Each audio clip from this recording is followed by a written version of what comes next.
Good morning. Happy Tuesday. It's time for coffee and Cursey words. Today I'm rocking a pumpkin cream cold brew. I'm going to rock pumpkin cream cold brew through the end of pumpkin season, which for me is like, the beginning of December. Starbucks doesn't always agree, but that's what I think. I am traveling this week, so we're coming from a little bit of a different location, but that's okay. It's good to switch it up. I will have all the thoughts. I have not streamed from this laptop before when I'm traveling, so I'm very excited to see how it goes. I love the camera quality. We've got the travel mic going. It's a whole thing. We can travel. We can travel.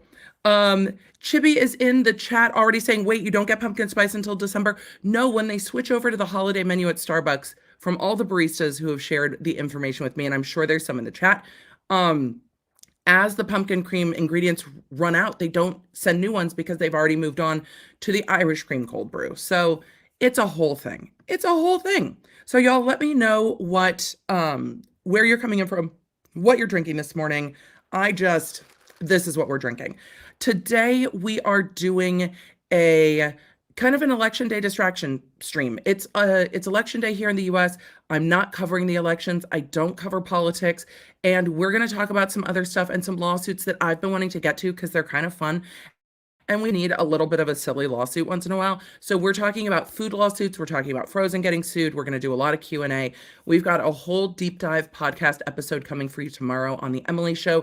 That's more of a legal deep dive. I felt like I was a 1 hour recording this. The members who got to be in the back end of the stream, we did a whole breakdown into diversity jurisdiction with regard to Amber Heard's latest legal argument, which will be really interesting to watch unfold. Legally speaking, like there's not a lot of tea left, like the tea bag has been wrung to death, but there's some really interesting legal nuanced arguments, and I'm really excited about that. So in the way that a legal commentator is excited, it's like, ooh, well, that's an interesting argument. I wonder how you're going to back that up. I wonder what you're going to argue.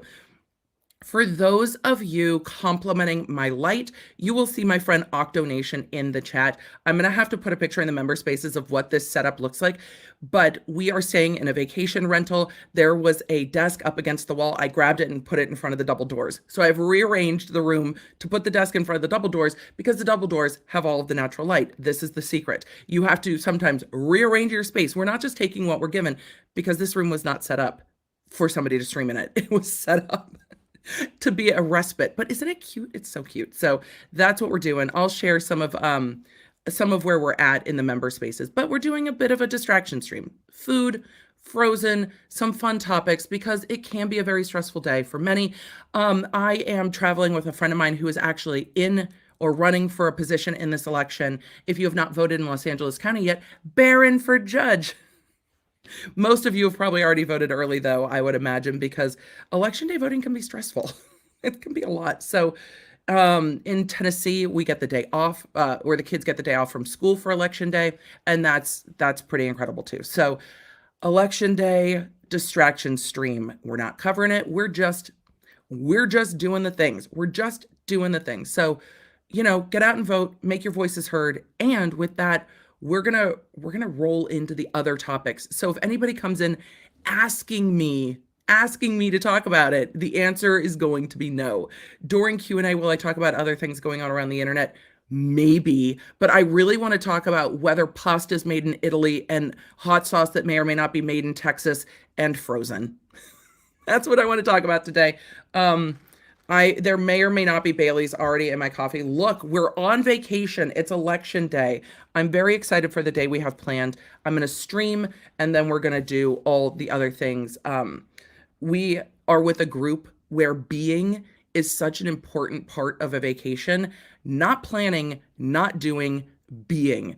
Going for a stroll, not a hike, not a walk to a destination, a stroll. Sitting, chatting, contemplating, looking at the stars, getting up at 2 a.m. to see the eclipse and then have the clouds completely yeet it. So with all of that, we are just. So I hope you guys are having a good day. I'm having a good day. I'm ready to have a good day. And it is just time. It is just time. Jamila said if it was the weekend, I'd have bourbon in my morning coffee. I'm treating it like a weekend because really taken much time off in the last couple of years. And so I'm treating this as downtime. It's just, we're streaming today, we're having some downtime. There is still work I have to do while I'm here, but it's downtime. There's a theater room where we're staying. So last night we were watching The Hunger Games as I was prepping the episode, and we had enough room for everybody to just kind of sprawl out. It was so much fun. It was really nice. When's the last time you got to like sit in an adult living room with your friends watching a movie? It felt like we all got to be high school friends again for a minute. It was so fun. It was just so fun. Editor Danielle Marie said, "Oh, a Taurus eclipse." Exactly. Exactly. We will talk about all the things. We should roll the intro and just get into a fucking food stream. Let's just do it. Let's talk about some other stuff. Did I just spit maybe? Look, I'm at the last part of Invisalign where the teeth are coming back together. There's some gaps in there that are not keeping stuff where it's supposed to be. It's just that's how that works. Hey there. If we haven't met yet, I'm Emily D. Baker, the badass lawyer and everyone's favorite legal commentator. I'm the host of The Emily Show, and I break down the legal shit behind the news and pop culture stories we all want to talk about. I have been a licensed attorney for over 15 years, but this is not legal advice. I should warn you, I'm a big fan of the Cursey words. This channel is where the law nerds unite to talk about facts, not fuckery. Yeah, apparently this is the first time there's been a lunar eclipse on election day, and the next one isn't for like hundreds and hundreds of years. Me reading about the things last night, trying to figure out what time the eclipse would be in the West here. I'm bad with time zones. I'm bad with time changes. Look, I'm ADHD. I'm bad with time. Let's be honest about what it is. I am bad with time 100%. So I was looking at it and it's like, oh, there hasn't never been a lunar eclipse on election day. And the next lunar eclipse on election day will be, hundreds of years. The next full lunar eclipse that's visible from where we're at will be here. It was kind of fun to see. So it was nice to see the differences here, but the cloud cover kind of made it a little bit difficult round where we are. So I can't wait to get on the internet. I have not been on the internet this morning. I can't wait to get on the internet and take a look at people's eclipse photos. But yes, a full moon for election day, a full moon in Taurus. And this, you guys are like, I did not come for an astrology update, Emily. Look, I like weather. I like stars. I like the sky. It's the only way you can get me to go camping. Look, a fire, my friends, something to drink, food cooked outside, and stars. Like getting out of light pollution and stars is the only way you get me out. Yeah, we're talking astronomy too, and astrology, both and both. So I'm going to tell a quick story, and then we're going to get into today. I was telling one of our friends that we're traveling with that when I was in college, I went to UMass Amherst to play water polo at the beginning until I injured my shoulder, and then I transferred back to California. And when I transferred, I was so excited. Like, I love to learn things. I didn't always love school. I didn't always get good grades. I don't like tests, but I do love to learn new things. I was very excited to take an astronomy class at UMass, and it had a practical element of the class. I had lived in Los Angeles my entire life up to that point. So getting to Western Massachusetts, where there's just not as much light and not as much people, I was so excited to be able to go out and look at the stars. Here's the thing. In California, we didn't have to accommodate for like super cold weather. Like, we didn't have to accommodate different things. So when I signed up for this class that had practicals where we would be out late at night, early in the morning, and late at night, early in the morning, and looking at, where the stars were in the sky in relation to everything else, because that part, astronomy, not astrology. I didn't think that in fall in Massachusetts, by the end of this semester, it would be absolutely bone-chilling fucking cold while we're standing out looking at the sky. It didn't even cross my mind when I signed up for this class that it was going to not be warm at 2 a.m. when we're out doing a practical for this class. Didn't even think of it. the way I was unprepared to live in Massachusetts. And I'm like with an LL Bean catalog, cause 90s, calling my mother, being like, everybody says this jacket works, and I need a new backpack where the zippers are made of like not metal so they don't freeze. Mom, send me things, help. So the LL Bean catalog saved my took us. I think I still have my barn coat from well, not my original one, but I think I still have one of my barn coats from UMass. The first barn coat I had, I got in a very light stone color. It was the one everyone had. It was like, oh, everyone's wearing this jacket. That must be warm enough. I trust the people that are from here. It got ruined at a Hobart hoedown in the mud. So I needed another jacket, and trying to explain to my mother why my jacket got ruined in the mud and trying to explain, it was a mess. It was a mess. It was a mess. Trying to explain mud, I was unprepared.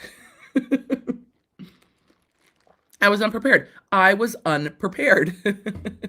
So, yeah, I was unprepared. Unprepared. So, as a Canadian, why are your zippers freezing? Well, for me, I would have wet hair dripping down my backpack when I got out of water polo practice, and it would get on the metal zippers, and then the water would freeze. So it was the things I learned. The things I learned. The things I learned. Wait, can you please cover the fleeing girlfriend murder trial? I don't know. I have not looked. I have not heard of the case. I will take a look. So I will take a look. That was Emily's Adventures in College. Emily's Adventures in College. So with that, we should get into the things. And yes, I said astrology and astronomy. We talked about me being all Taurusy and it being a Taurus full moon. So for me, the two are connected because I will look at the astrology connected to the astronomy. With that, oh, true is like your mother had questions. My mother had questions that didn't need answers. There are still things she doesn't need answers to. Sharon is saying, I miss my water polo jacket.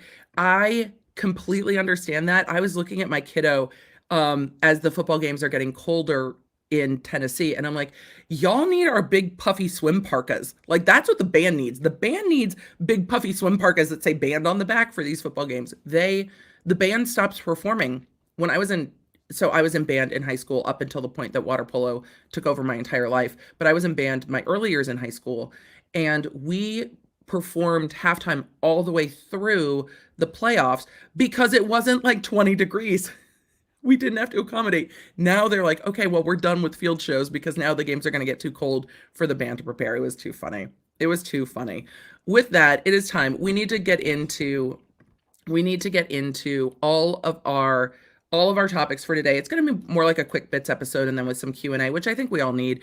We're here in the chat to just have a chitty chat. If we are loosely on topic today, I'm not worried about it. So if we are loosely on topic, then we're good. Mods are normally like, we need to stay on topic. Today's kind of a let's be in community, and as long as we're relatively here, it's great. Eddie says, my daughter lives in her swim parka 11 months of the year. They're great. I once got thrown in the pool with a swim parka on. Trying to get the swim parka out of the pool was not great.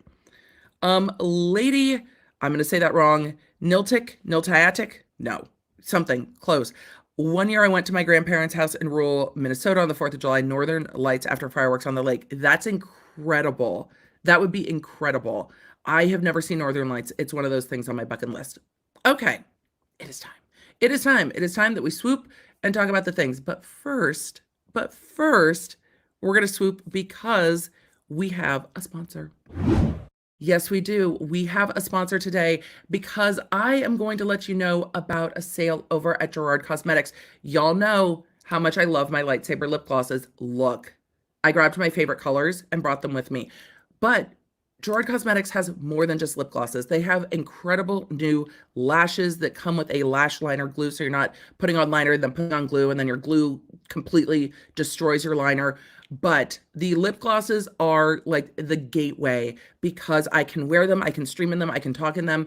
They are glossy but not sticky. And you know how much I love the fact that they have the mirror on the back and the light in the lid. This one been working for me. This one I just traveled with, and so the light is mad at me. but they have a light in the lid to light up your face as you are putting on lip gloss, or read your menu at a restaurant because you don't have your cell phone light with you.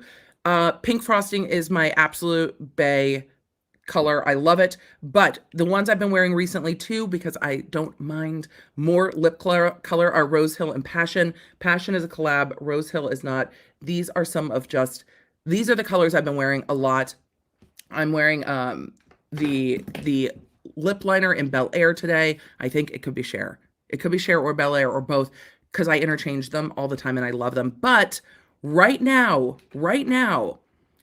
November 8th through the 11th, all lip products are 60% off. And there's free US shipping over $50. Ah! Darn it. It fell. If I am wearing the Cher lip liner, I know that they are still out of it, but get the Bel Air one. It is absolutely fantastic if Cher's normally your color. And the lip plumper is back in style, which is great. Mine's at home, but I really enjoy it. So 60% off lip products. If you have not tried the Light Up Your Life, that's what I call them. If you have not tried the Light Up lip glosses, the glosses are they're so good. They're so good. And throughout the stream, I think which one did I drop? I dropped Passion. So Rose Hill is what we're going to be wearing later on in the stream. We have links in the descriptions and links in the chat if you want to go check out Gerard Cosmetics. And again, woman-owned company. It's fantastic. Is that the company that does Hair AF? It is. And again, lip products. They also have they have some really great 90s colors that I love. Rose is saying GC lip liners are the best. Sugar and Spice. Sugar and Spice is like the perfect 90s lip color. It's so good. It's so good. So a huge thank you to Gerard Cosmetics for sponsoring this stream and for being in the chat. Because Jen Gerard's a Lawnard. And this is like Lawnards supporting Lawnards. So Viking Bear said they should make a color called Snarky Law. You know, Viking Bear, we might have some Law Nerd colors coming for you at some point. We'll see. All of you, don't worry about it. Anyway, check out Gerard Cosmetics, all lips. I love the lipsticks too. The lip glosses are my absolute favorite, but I do wear the lipsticks when I record the podcast, and I love the lip liners. So I am in, today I'm in Bel Air and Cher lip liner. I'm going to add these because I've been drinking coffee. And so I do lip liner first so my gloss doesn't end up on my coffee. Look at that. I've been drinking my coffee. The lip liner holds on, and then I will put a gloss over it. So let us go, Law Nerds. Let us go. So Jen Gerard's in the chat. When do you ever get the owner of the company who creates all the things in the chat getting to say hello as we're talking about it? When does that ever happen? Literally never. So thank you, Jen, for your support. And thank you, Law Nerds, for your support of Jen and her company and supporting, you know, a woman-owned fantastic makeup brand. We love an independent makeup brand, and Gerard Cosmetics is fantastic. So go check it out. We should get to topics. What are we going to talk about first? We should put up a poll. Miguelina, I should have done this at the beginning. Are we talking about food first or frozen first?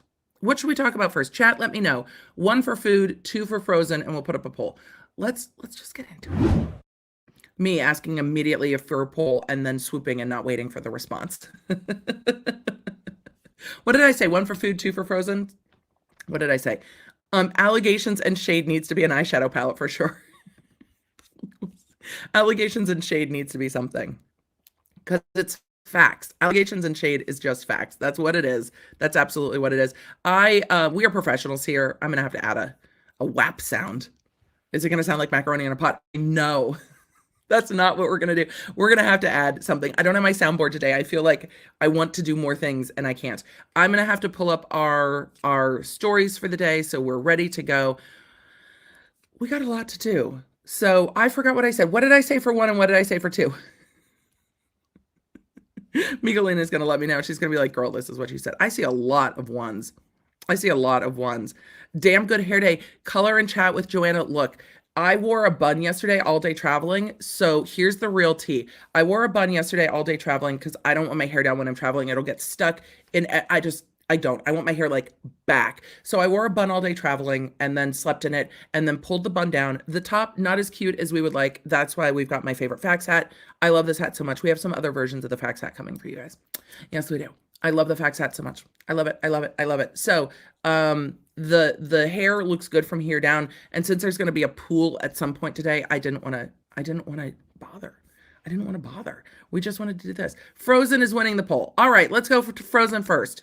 Let's go to Frozen first. Let's end the poll and let's go to Frozen. So thank you all for the compliments. I mean, I'm just going to stream all the time so you guys can tell me that my hair looks good. I mean, I'm here for it. I'm absolutely here for it. Let's see. I have to split screen this, which always makes it hard on just the laptop. And again, professionals. So let me, it's not going to work to do that. Let's see how we can, there is a way. I remember there is a way, but I can't close out that sidebar. So let me go ahead and share screen. Is it ready? It was ready, and then it wasn't. I wonder, the problem I have is if I don't do the split screen, when I go to share screen, if I swoop back and forth, the screen will go dark, which is a challenge. All right, let's try it this way. Why won't you share my screen? We are professionals here. Let us share screen, laptop. Let us do the things. We want to share this one. Nope. All right, we're going to have to just make it work a different way. Back in the day when I tried to stream on the iPad, we had the same problems. At some point, I'm going to have to figure out a streaming system when I travel that brings the iPad into it, and we just do it that way. That'll probably make life a lot easier for all of us. But for today, we are going to have to do it this way. Let's see. We're going to have to swoop again once I get my screen sharing working. There we go. And there we go. Yay. Let's go to Frozen. Let's pull that up first. And we'll swoop again. Come on, screen. All right. I think we can make this work. We can work with it. Yes, we can. All right. Where's the suit? There it is. Let's swoop. Let's talk about it. Let's talk about it. This story is coming to us from Law 360. I really enjoy Law 360. Look, they've been great to me. Let's pull this up. Y'all are going to have to tell me how that looks. Hopefully good, because I can see the comments, but I can't see my own screen. Why? Because I don't have my dual screens. Oh, it's not up. Ha! Emily, add it to stream. Maybe add it to stream. There we go. I think we can see. Hopefully we can. Portable second monitors too. I already travel with a complete like mobile setup, so I just think I need a stand for the iPad. I'll figure it out. Hopefully we can see I can't see my screen, so hopefully we can see this. It looks like we can. Let us go. Dad, Disney stole your song. Disney took your song. Suit says Frozen 2 stole tune. Guess what we're talking about? Copyright. Yes, we are. Teresa said you can set your iPad up as an external display with your MacBook via Sidecar. I know that I can. I've just never tried it, and I would need somewhere to put it. That's the two things. But now that we have a laptop that can handle it, we can talk about it. So let's talk about copyright infringement. Some things never change. A song from Disney's Frozen 2 ripped off the melody, rhythm, tempo, chords, and lyrics of a decades-old song from a Georgia singer-songwriter so blatantly that his 11-year-old daughter recognized the copyright theft the first time she heard it, a California federal suit alleged on Tuesday. So this article is coming to us from November 2nd. This was last week. Daniel E. Grigson's copyright infringement complaint alleges that the Frozen 2 song by Kristen Anderson Lopez and Robert Lopez uses numerous elements of his 1999 song, That Girl. Grigson said he became aware of the alleged infringement in November 2019 when he saw the Disney smash hit in theaters with his family. Okay, it came out in November 2019. It's November 2022.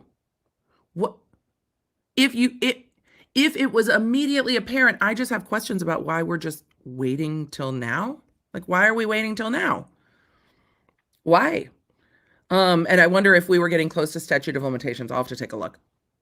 As the song was being performed, he involuntarily stood straight up in the theater. You stood up in the theater? You stood up in the theater. Stood straight up, turned to his wife and then his kids, eyes wide open as saucers. Oh, this is going to be a dramatic lawsuit. Maybe we should read the lawsuit.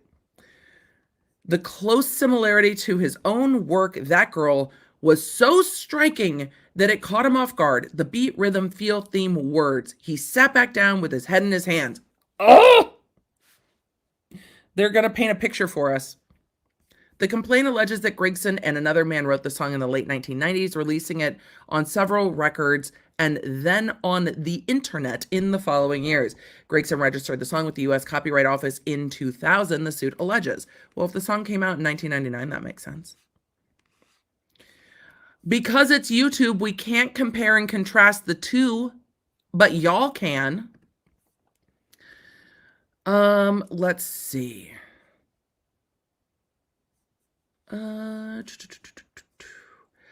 Robert Lopez has acknowledged listening to songs on YouTube where That Girl is available for inspiration, the suit alleges. Okay. R. Lopez and K.A. Lopez had a reasonable possibility to access That Girl through radio play, online download, and or streaming, particularly but not exclusively through YouTube, the suit alleges. Oh, it's a YouTube suit. Everything comes back to being a YouTube suit. The striking similarities between That Girl and Some Things Never Change also establish a possibility of access. We're going to see more and more of these because at the end of the day, there's only so much that can be new with music.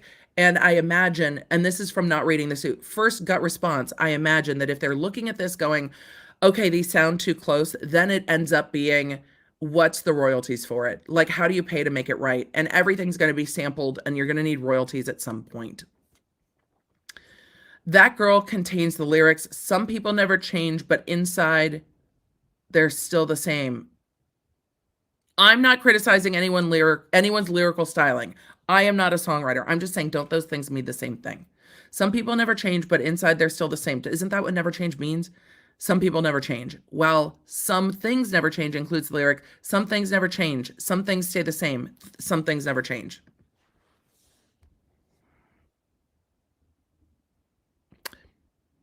Y'all, are we into the world of universal truths where it's in fact a fact that sometimes things never change and sometimes people never change? I mean, have we entered into these are not the same? Like,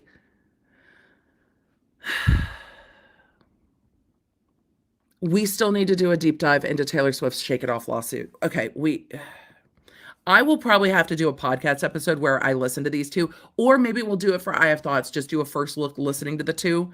But these are not so specific. Some things never change. Weird. Some people never change. Weird. Weird. These are not unique phrases. Okay. Gregson's suit seeks unspecified damages. It seeks truly, Emily Lawyer, it truly seeks a licensing agreement. It's a suit looking for a licensing agreement. It names the Lopez's and the Walt Disney Company and several of its entities. It doesn't specifically name Frozen. I know, this is as clickbaity as we get. It's over Frozen, so yes, Frozen's being sued. Gregson is not the first to accuse Disney of copying other people's work for the Frozen franchise. In 2015, an author sued the entertainment giant, claiming the film's plot ripped off her memoir about growing up in Peru. What? Wait. What? Wait. Are you magic? Can you build frozen castles in the sky? What? Are there talking reindeer? And did you go to a spa in the mountains where he's like, oh, it's hoogly? Like, what? I need that lawsuit. Do we need that lawsuit in our lives? Like, I need that lawsuit in my life. I don't care that it's 2015. I need to know why someone sued Disney saying that the plot ripped off their memoir about growing up in Peru. Oh, that's right. Is there a talking snowman? Like, can you just create life out of snow with magic? I, I have I have questions. I have questions. I want to know. Now I want to read the memoir. I want to read it. I want to read it. I want to read it. And the chat is pointing out, Esme said, her memoirs ripped off the Snow Queen. I mean, right? Because we know that Frozen is coming from older fairy tales because that's what Disney does. It's like, oh, these are now in the public domain. We're going to reimagine old stories, all of them. And then all the Disney fans are going to be like, okay, so we're going to take all this world and try to weave these fairy tales together. In 2015, an author sued the entertainment giant, claiming the film's plot ripped off her memoir about growing up in Peru. I have so many questions. We're going to cover that lawsuit. I'm going to read the memoir, and we're going to cover that lawsuit. Even if we just do it for members only, we're covering that lawsuit. Even if all of y'all are like, I don't want to know. I want to know. I want to know how at least the lawsuit alleges that they're similar. And what happened? Okay, sorry. In 2017, a Chilean singer claimed he deserved a cut of the film's profit because Disney produced Let It Go using aspects of his 2008 song Volar without his permission. He dropped the suit in 2019. Yeah, Disney's going to fucking fight you over Let It Go. Let It Go. Let It Go is fucking iconic. It's still stuck in my head. It's been stuck in my head for 100 years. It's been stuck in my head for 100 years. Can we get links in the description for both songs so the law nerds can compare them later? Yes. Here, Miguelina, I'm just going to tell you what the two songs are, and then we'll do. It is Some Things Never Change from Frozen 2, and then we can put this in the description. So Some Things Never Change from Frozen 2, and then we will find the links later on. I'm sure both of these songs are on YouTube. And the second song is That Girl by Daniel E. Grigson, Grigson. So, we have more Frozen. We have more Frozen lawsuits. I'm sorry, True. Once you start singing Let It Go, it's kind of like singing Come Sail Away. It's just going to be stuck in your head for fucking ever. Come sail away, come sail away, come sail away with me. That song, I told you today was going to be this kind of stream. I warned you. That song is one of the most divisive songs in my house because my husband hates Come Sail Away, and I fucking love it. Last night's playlist, by the way, was just Yacht Rock by the Fire Pit. I love Come Sail Away. Dr. B is like, please make it stop. Come sail away, come sail. And I love the South Park episode where Cartman can't stop singing it, and he's like, I'm sailing away, and then he has to go through the whole thing, and we end up with Cartman being like, come sail away, come sail away, come sail away with me. Oh my god, we've unlocked some kind of a core memory. I'm sorry, y'all. Laura said, but every time you say that girl, hopefully you're thinking poison. That girl is poison. Okay.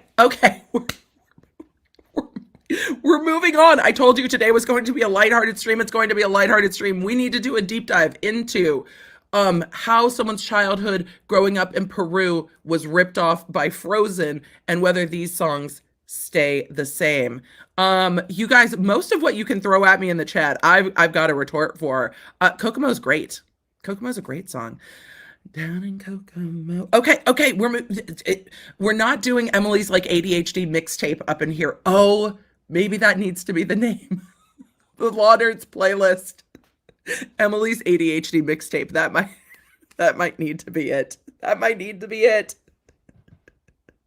I'm so glad y'all are just singing along. I'm glad you're singing along. That's what we're here for today. We're here to just have a laugh together as a community.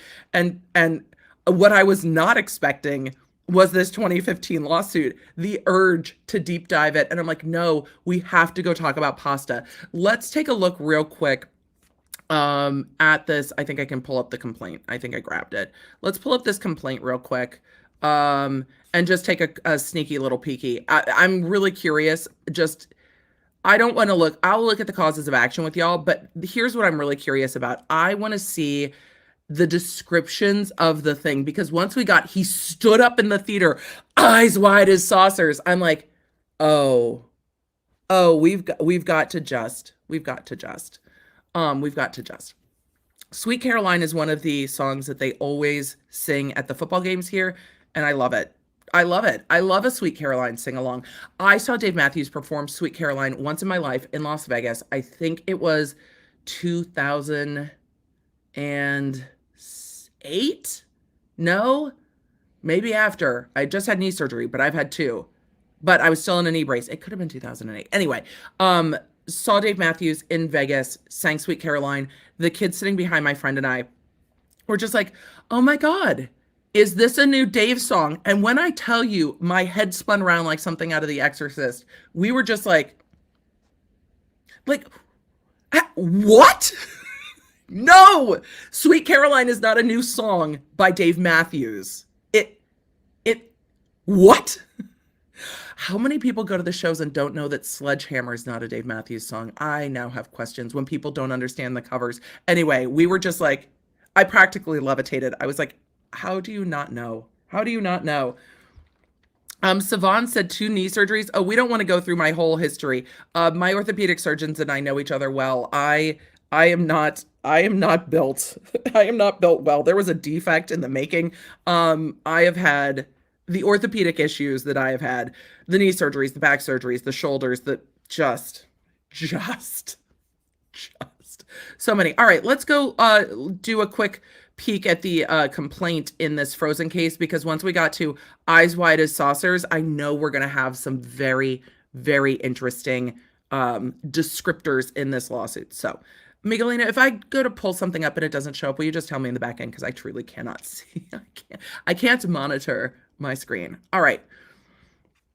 Plaintiffs claim for copyright infringement, federal case, Western District of Los Angeles, Daniel Grigson versus Robert Lopez, Kristen Anderson Lopez, The Walt Disney Company, Disney Enterprises Inc., Walt Disney Animation Studios, Walt Disney Studios, Walt Disney Pictures, Disney Digital Studio Services, Disney Music Group, Disney Plus, and John Doe's 1 through 10. Jurisdiction and venue, most cases we skip over it. This court has jurisdiction over the subject matter of this action. There's the subject matter jurisdiction. Why? Because copyright is federal. This court has jurisdiction, federal question jurisdiction, because it's arising out of a federal code section, 1331. The venue is proper because the defendants may be found there. So that's where we're getting to all of the jurisdictions. Parties, plaintiff. Why is my phone ringing? Did I forget to put it on focus mode? Maybe. I just don't want it with my microphone on the same table where my phone is. I don't want it to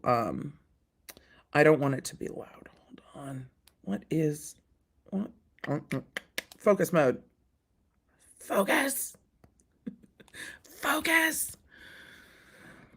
John Doe's 1 through 10. I think in this case we get Doe's because somebody else could have helped write the song. Somebody else could have been involved in the creation of the song. So let's see. I'm not going through the rest of where everybody resides, though this is a public document. They're going through where everybody is, generally, where all the defendants reside. Let's see. Background facts, that's what we want. Repeats the paragraphs herein. Grigson, a songwriter, performing artist, musician, and performing artist, recording artist, blah, blah, blah.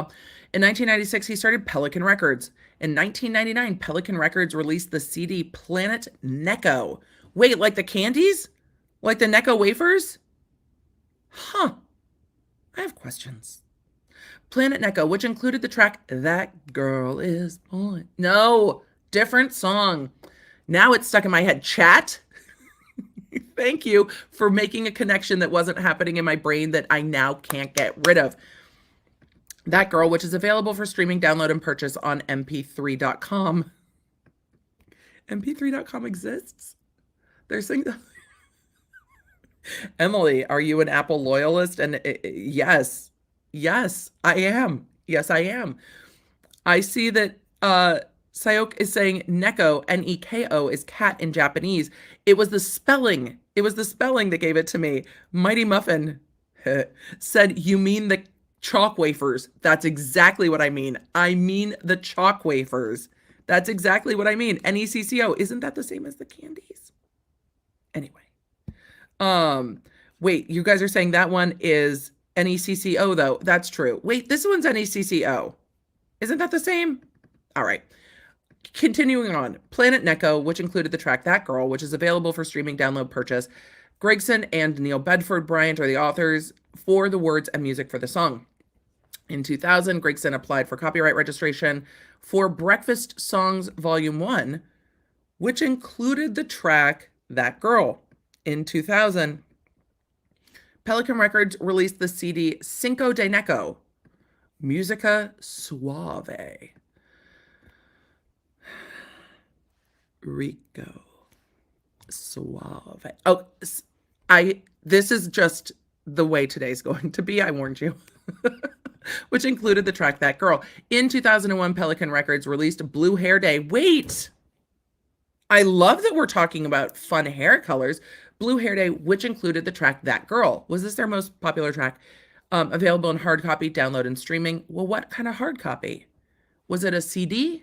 Was it a tape? Was it a record? What hard copy? It's irrelevant. I'm just curious. Available in hard copy, download, streaming. Also in 2001, Blue Hair Day was registered with SoundScan for public sale and distribution. Since 2001 through today, Blue Hair Day, including That Girl, has been available on dozens of music platforms, including iTunes, Spotify, Apple Music, and Amazon Music.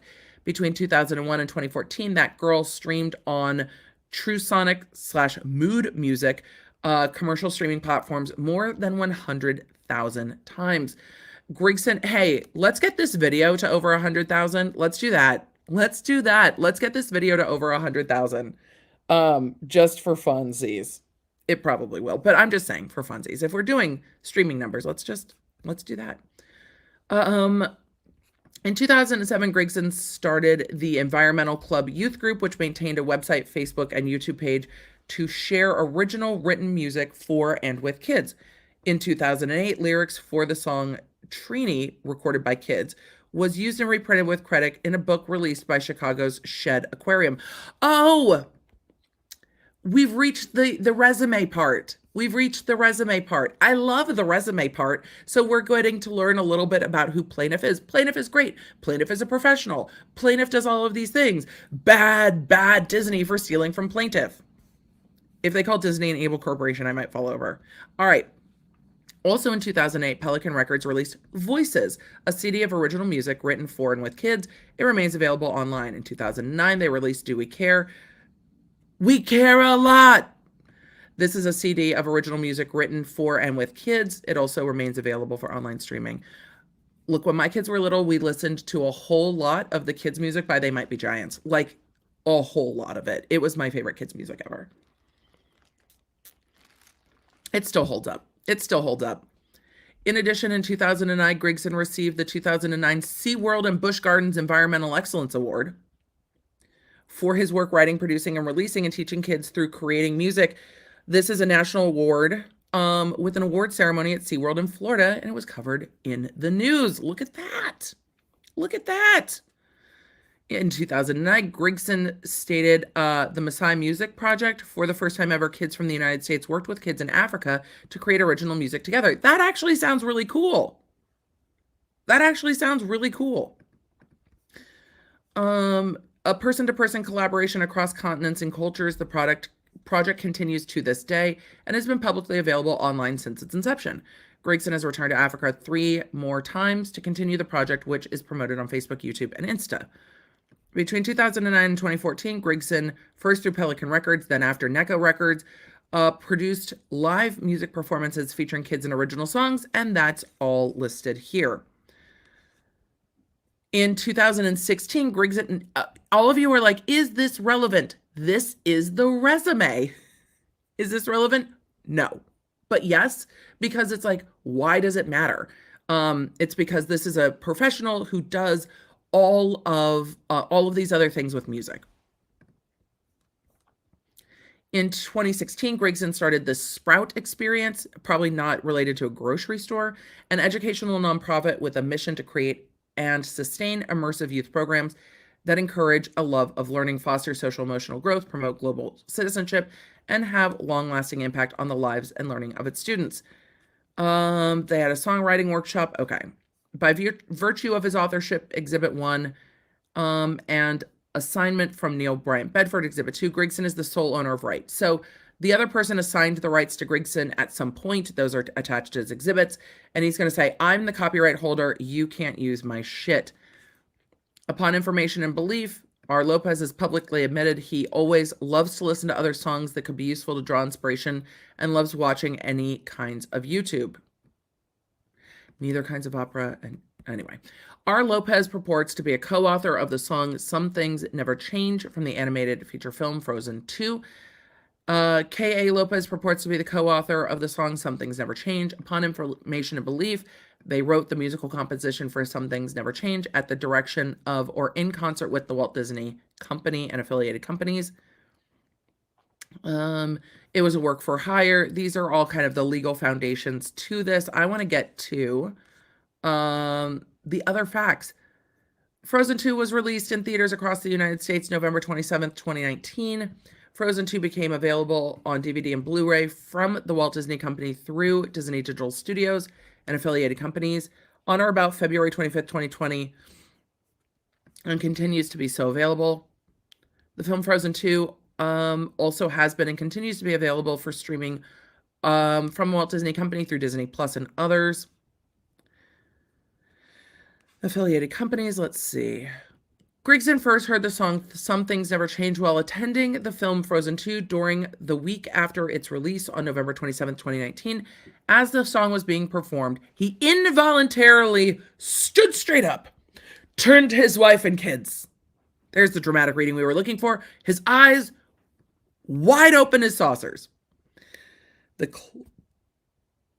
close similarity to his own work, That Girl, was so striking to him that it caught him off guard. Beat, rhythm, feel, theme, words. He sat back down with his head in his hands. His 11-year-old daughter leaned over to him and said, "Daddy, Disney took your song." Shortly thereafter, Grigson put audio files for both songs into his computer to analyze them further. Oh, analysis. He located a version of Some Things Never Change with music only, transported That Girl down 2 steps to match keys, or transposed That Girl down 2 steps to match keys. He did not alter anything else. Not the rhythm, not the tempo, not the chords. Nothing was added. To him, the musical similarity was striking. Grigson also found similarity in the structure and lyrics based upon Grigson's findings. An experienced forensic musicologist. That's a job? Wait, what? That's kind of cool. Experienced forensic musicologist. Y'all, I'm so glad we looked into this suit. I didn't know that was a thing. I love that it's a thing. I love that it's a thing. I didn't know it was a thing. Dr. Robert Tomorrow. My brain wanted to read that as tomato. Tomorrow, a symphonic conductor trained in the areas of classical, popular, and commercial use. Wait, Octo, if you're still in the chat, can we have another career for you? Can we do forensic musicologist, Warren? You have the musical background. Forensic musicologist. Just hear me out. Just hear me out. Hear me out. This is amazing. This is amazing. Y'all in the chat, Emily said, I did graduate work in musicology. It's a fascinating field. I'm fascinated. I'm so fascinated. I have a friend whose son is a musicologist. I didn't know this existed. I need to get out more. Look, I spent a lot of my life just with other lawyers. I need to get out more.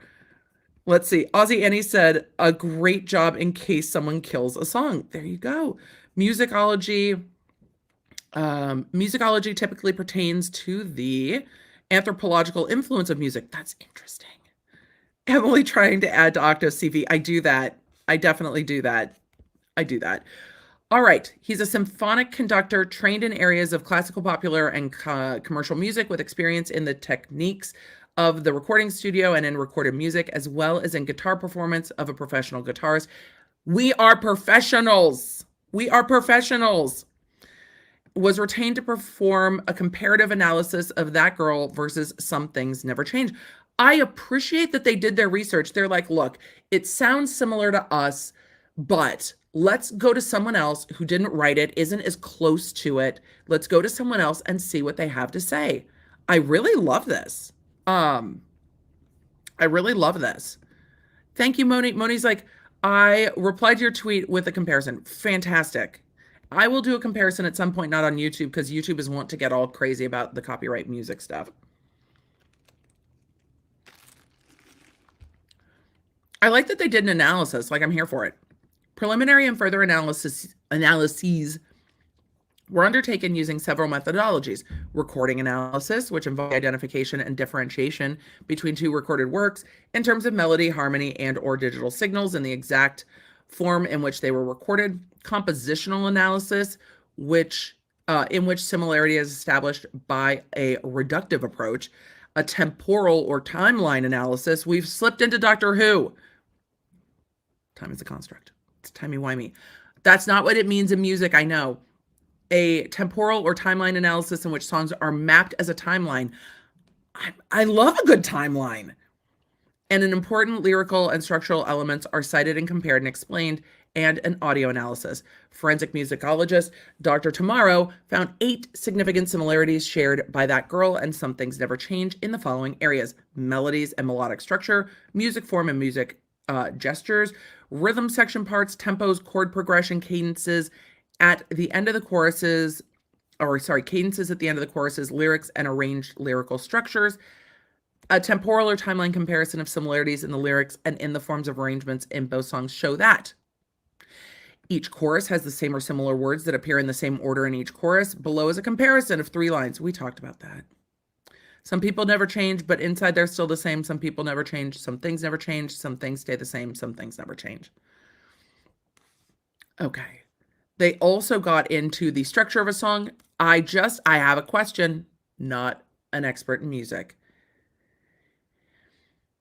Is this structure the structure that's common to like most music always? Music intro, verse, chorus, bridge 1, bridge 2, chorus, outro. Like, I would just, for me, looking at this, not being well versed in music, at some point, my own curiosity just wants to know, what are there like 3 that are the most common ways that songs are structured? Because most song structures have a similar verse, chorus, bridge, chorus structure. And that's from me being a music fan, not someone who studies music. This seems like a standard, like, look, there are some things that are just appealing to the ear and you want a song to be a bop and you want people to enjoy it. Music moves films along so well. So you want that, but there are certain structures that are more pleasing to humans. So this is kind of it seems like a fairly standard musical structure. Not saying that hurts their lawsuit, just saying that it might not be as unique as all of that. So That Girl, Some Things Never Change, and then they get into the verses. I will post, if y'all want it, this lawsuit, if you want to look through this a little bit more. We're not going to go through the thing. We're going to have to do a more deep dive. This was meant to be an overview. But I love that they did a forensic analysis, like a full fucking forensic analysis. I'm loving it. I love how much y'all know in the chat. Chat, y'all are brilliant. Smartest crowd on the internet. So we've gotten into the musical structure. I love look, most copyright lawsuits that we have covered do not go this far in the complaint. I love a forensic analysis. I'm interested to hear the songs, but in practicality, this will probably settle. If they are that close, it'll settle for some kind of a licensing agreement. And they'll be like, okay, fine, you're allowed to license it. This is what the licensing agreement looks like. So here's That Girl and Some Things Never Change. Emily, can you do a deep dive into this? Not into this, but into other things. But I love the depth that they went into. Look, they didn't take this lightly. That might be why this took them a little longer to file. I mean, 2 years is a lot. They might have been behind the scenes trying to work with Disney, saying, hey, this is what we found. Can we do it? The chat's like, structure's close. So there we go. So let us count 1, direct copyright infringement.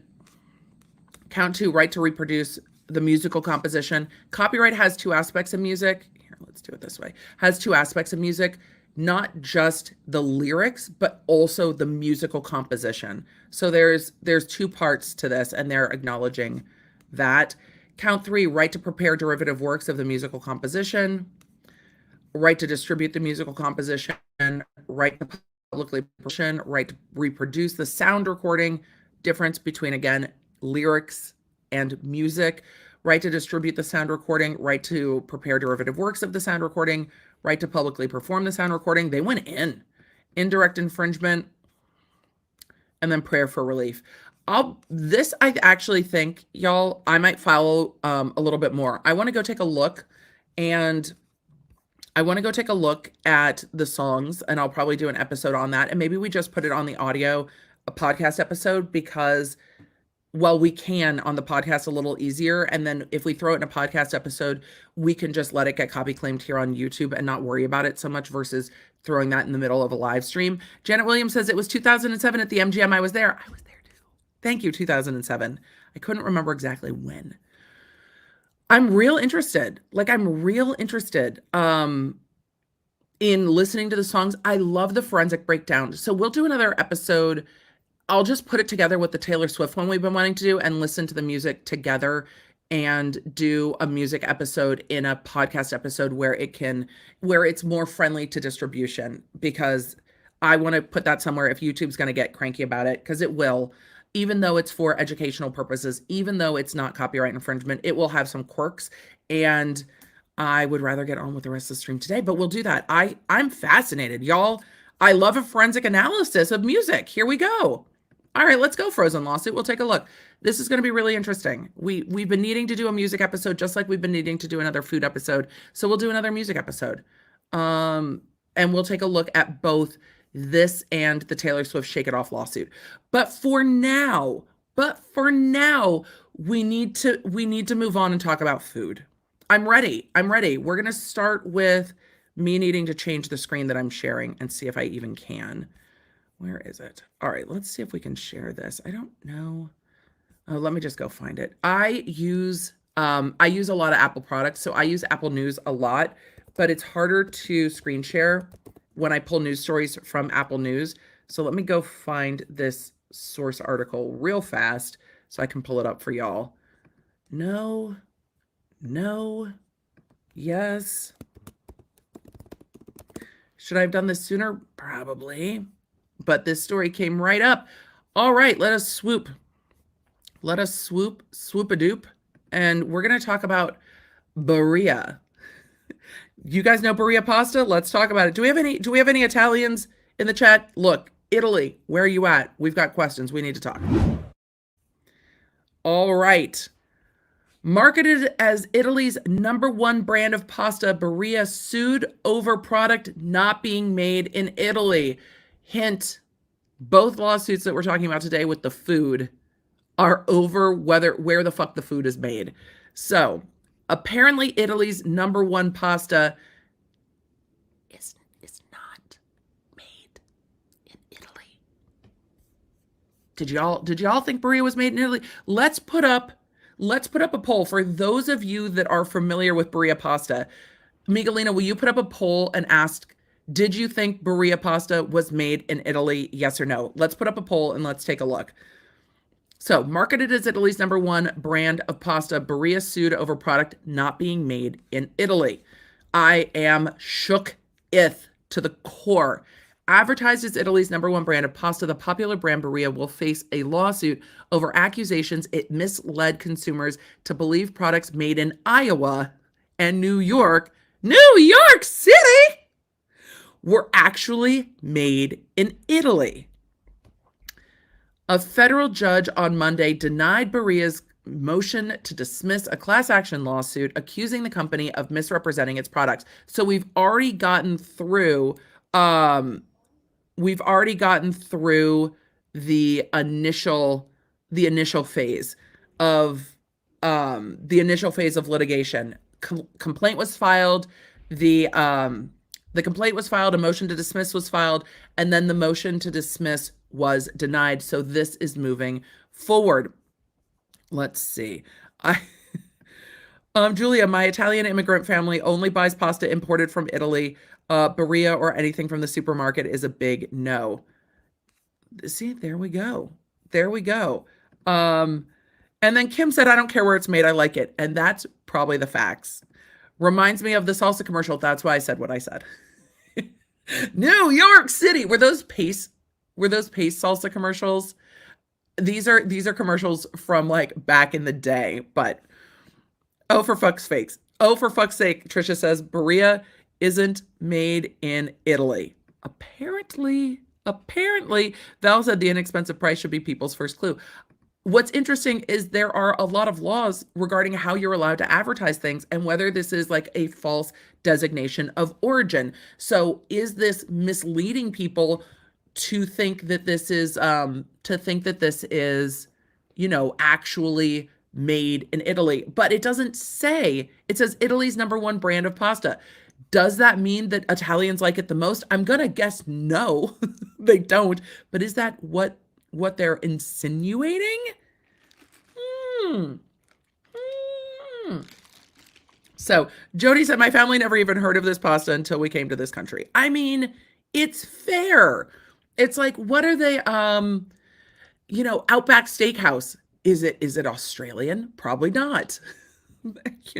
There are Americans love to do this with their advertising. All right, let's keep going. The judge found that the company's phrase, Italy's number one brand of pasta, could mislead consumers to believe the pasta is made in Italy, which is a no-no. Alyssa said, I drive by the Ames, Iowa factory all the time. There we go. You know it's made in Iowa then. DMB said, Italy's number one brand makes me think they're implying Italians prefer it. Is it even sold in Italy? I would imagine not. Is it pronounced Barilla or Barilla? I've always said Barilla, but I could be wrong. I could be pronouncing it in a more Spanish way because I grew up in Southern California.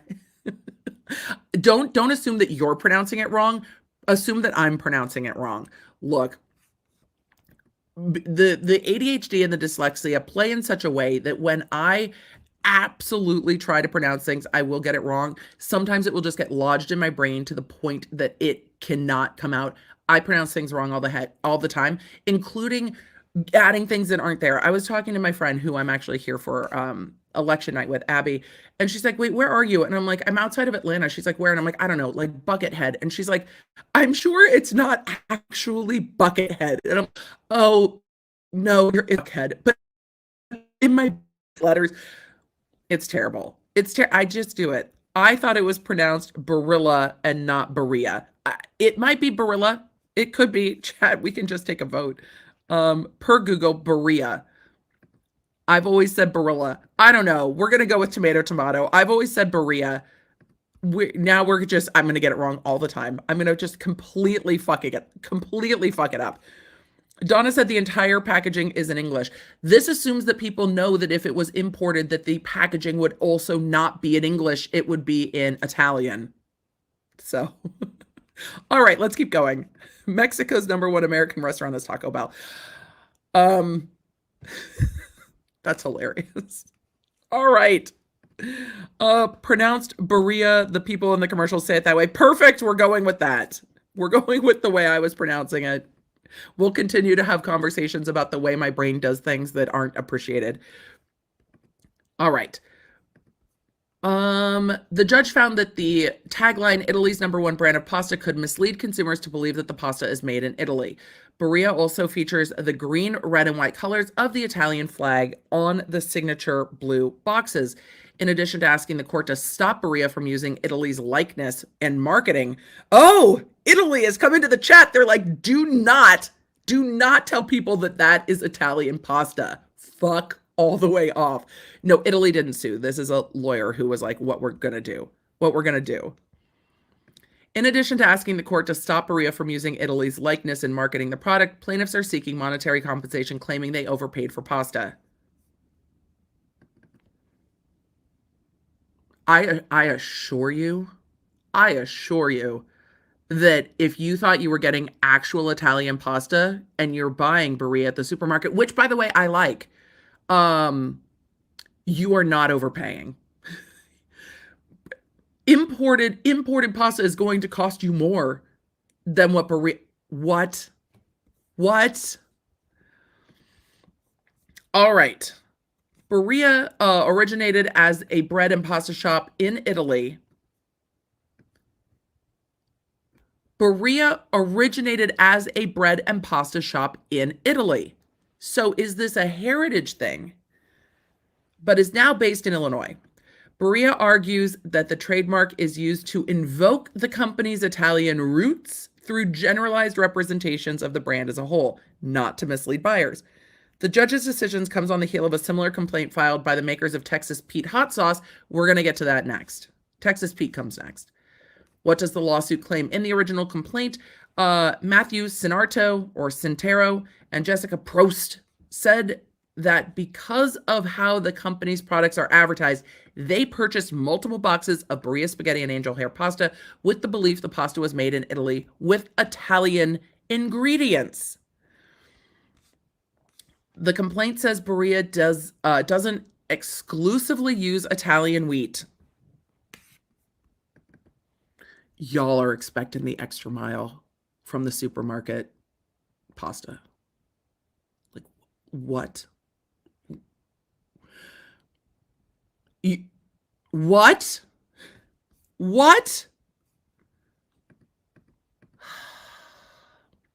They don't exclusively use Italian wheat. That doesn't mean they don't use any Italian wheat, though. I have questions. They don't exclusively use Italian wheat in its products and exploits consumers who are willing to pay more for authentic Italian pasta.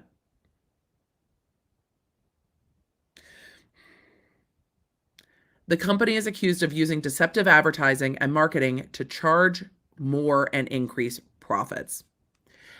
Look, deceptive advertising laws are tough, which is interesting.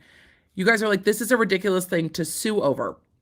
Yes, but it's one of those things that you can actually win on because of the rules about deceptive advertising, because of the rules about designation of origin, things like that. So it's trolling. It's like people who trademark squat and stuff like that. It just, and the lawyers who go through and look for lawsuits, this was a problem looking for a home and not the other way around. It wasn't like somebody was at their house and they looked at their Barilla pasta and were like, oh, it's not Italian. No! This was a problem looking for a lawsuit and not actually somebody who was pissed. I just.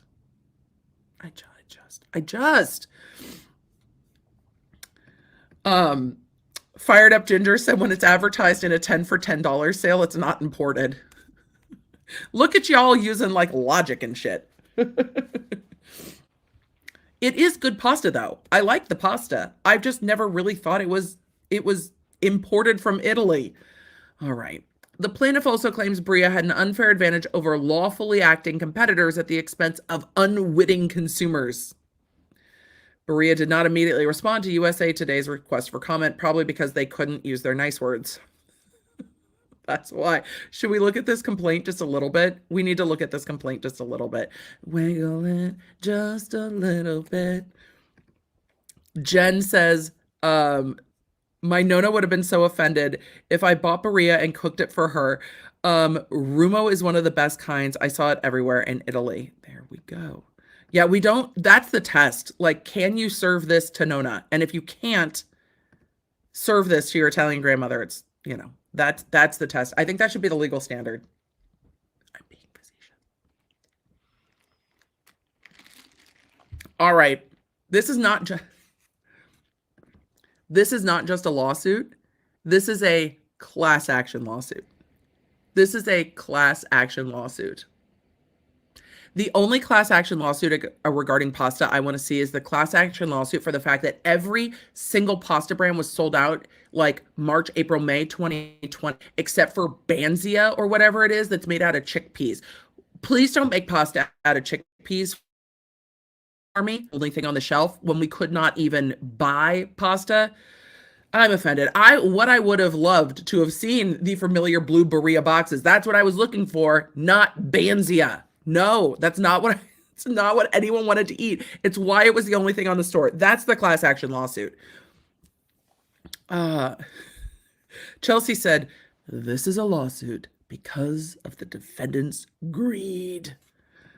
Tammy said, "I don't get the chat acting like they would never eat this pasta. This pasta is delicious." Banzia, on the other hand, look, I can't deal with Banzia. Okay, I just don't want chickpea pasta. United States District Court, Northern District of California, plaintiffs Matthew Sinerto and Jessica Prost versus Barilla America, Inc. Some of the chats like, we love, I love Banza. Is it Banza? But I'm a dietitian looking for options with extra protein for my page. That's also fair. That's also fair. I just wanted pasta. All right, let's keep going.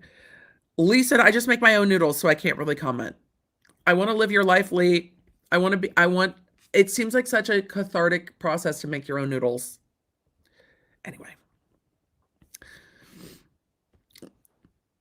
Rob said, "We're going to have some words.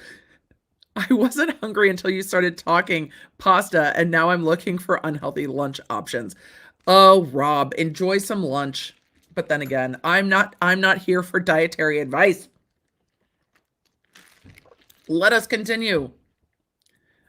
The hard thing about, streaming problems. The hard thing about streaming remotely is I have to touch my computer because I don't have a separate mouse, but my coffee's wet, so I have to keep trying to dry my hands so I can keep touching my computer and drinking my coffee. Look, coffee's going over to the left side, so I don't have to do it. Let's see. First amended class action complaint. Violation of unfair competition law, violations of false advertising law, and look, the false advertising might not be a terrible claim. Violations of consumers' legal remedies, breach of warranty, unjust enrichment. It's not fair. The American pastas can't compete because you're saying you're Italian. Rude. Ooh, we love a table of contents.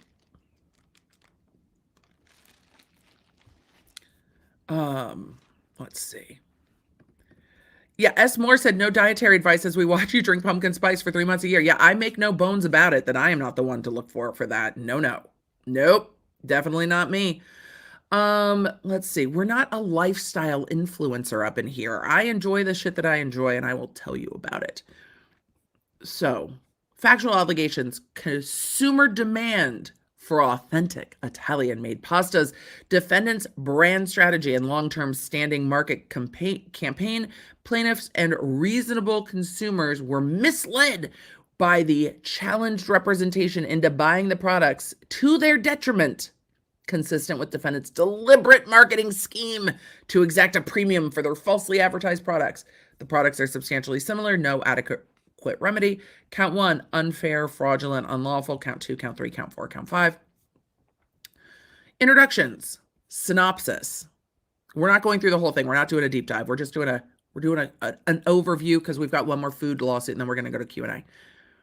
In an effort to increase profits and obtain an unfair competitive advantage over its lawfully acting competitors, defendant falsely and misleadingly labels certain of its Barilla brand pastas as Italy's #1 brand of pasta, deliberately leading reasonable consumers, including plaintiffs, to Barilla, to believe that the products were made in Italy. Hereafter, Italian origin representation or challenged representation.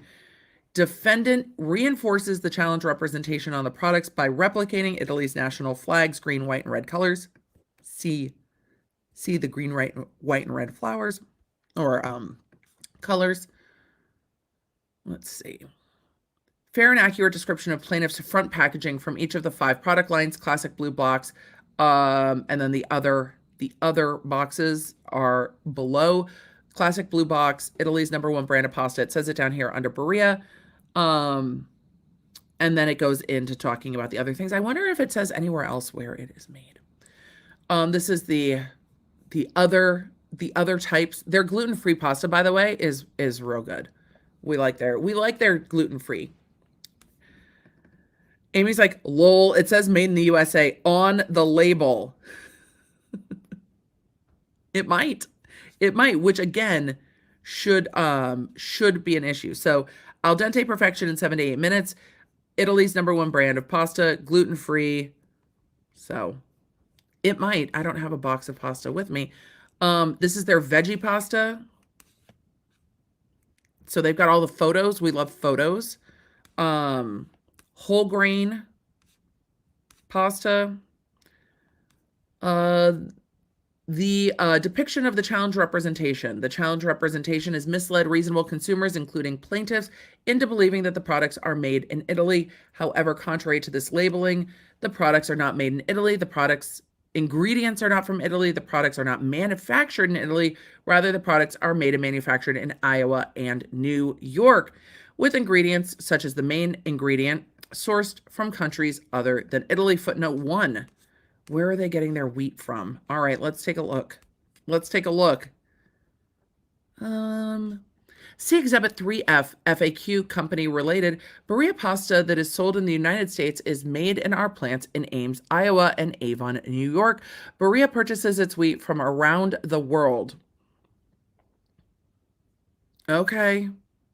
And then they talk about where the North American company selects their wheat from. Okay. Here's a list of their products. Okay. So this is their class action. Look, you are misleading consumers to believe, and then they talk about who purchased it. These are the class representatives, who purchased it, where they purchased it, the consumer demand for Italian-made pastas based on what they say. Anyway, Barilla tried to get this yeeted out of court, and it looks like that failed. Okay, so Barilla pasta, not made in Italy, get class action lawsuit. It will be interesting to see if the false designation of origin causes of action come through. Is this really designating origin? We'll go and look. Now that the motion to dismiss has been yeeted, we will go and look at the answer and see if the answer says, it says on the box, it's made in the USA. It says on the box this, and that. So let us move on to the next one. We've got one more. We've got one more food lawsuit, and then we're going to Q&A. So let me pull up the other one, and then we will get into Q&A. So let's pull up the... We're just going to go through the story. We're not going to pull up. I'm looking at the time and I'm like, we're just going to go through the story. All right, let's pull up this story. I'm ready to take a look at these lawsuits. Jennifer said, my box says distributed by Barilla America Inc., Northbrook, Illinois, product of California or product of CA. Okay, look, we're going to see. I hope this lawsuit gets thrown out. Well, it hasn't gotten thrown out yet. It's going to get litigated. Don't forget to swoop. I won't forget to swoop. Let's swoop. This is another one. Makers of Texas Pete hot sauce face lawsuit over product being made in North Carolina. How dare you call it Texas Pete if you're making it in North Carolina? At least it's not being made in New York. New York City. This is another class action. A man has filed a class action lawsuit against Texas Pete hot sauce after he learned that the product isn't actually made in Texas. I can't imagine getting this mad about this. I really can't imagine getting this mad over. I really can't. Maybe someone is, but I really can't. I can't imagine getting this mad over this.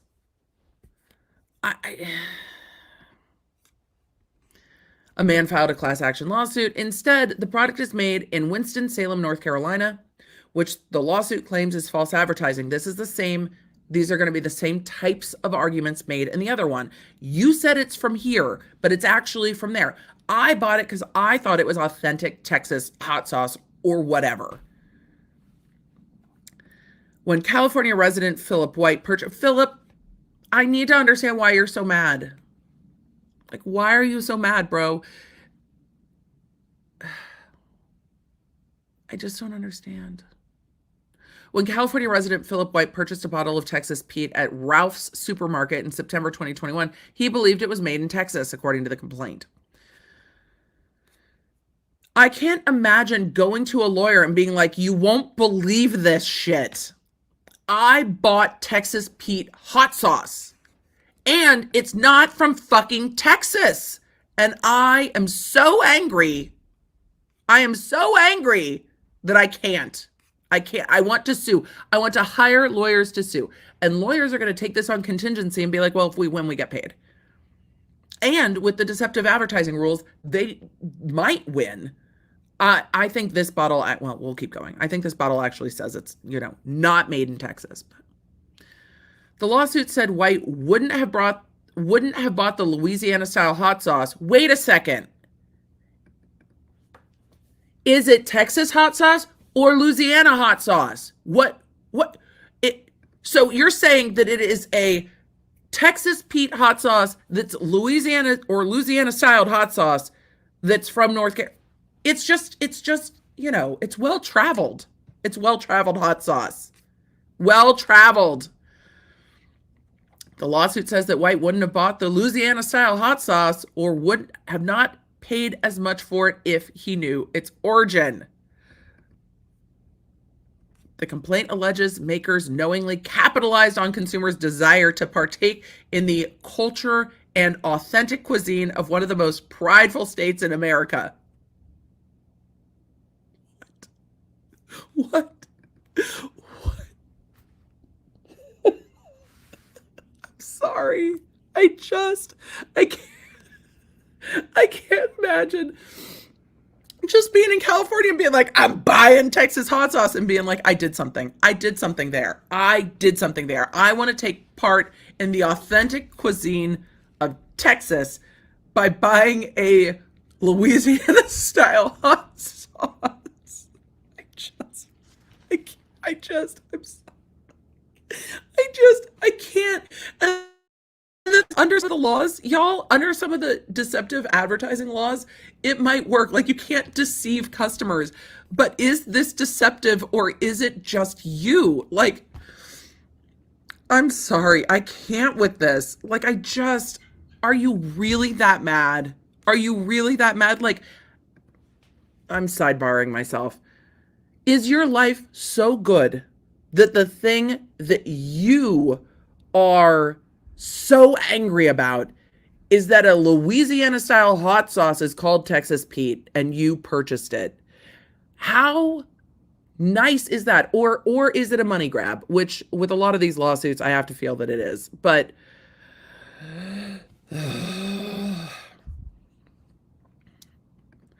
Food Daily said, next up, a man sues a ranch dressing manufacturer because their dressing wasn't made on a ranch or in a hidden valley. Did you all think that Hidden Valley was from a hidden valley? Maybe it's not actually in a hidden valley. Maybe the valley is known. Next up, Hidden Valley sued for not actually being hidden. All right, let's keep going.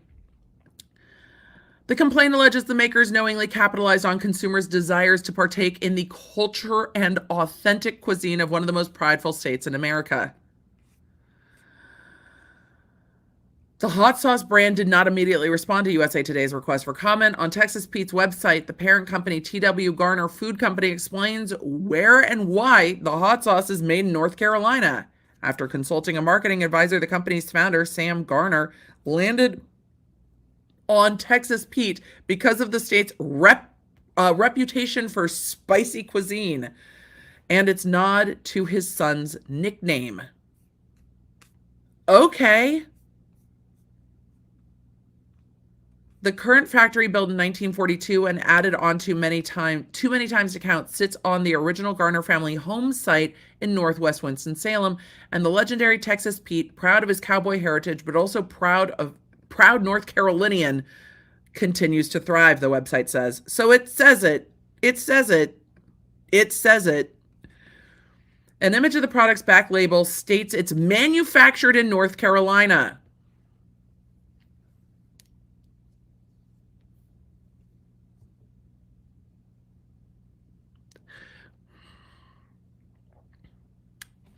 But the lawsuit claims the consumer would not likely notice.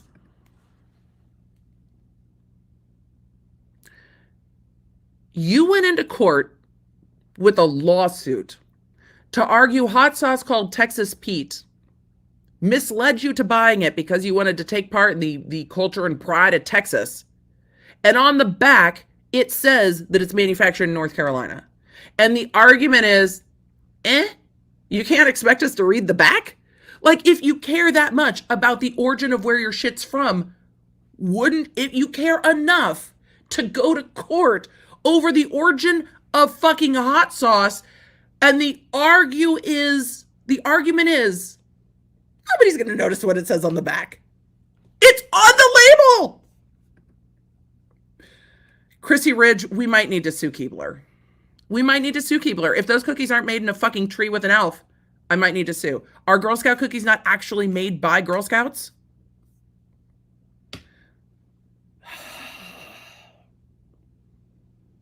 Nobody's going to know. Nobody's going to read it. The argument is nobody's going to read it.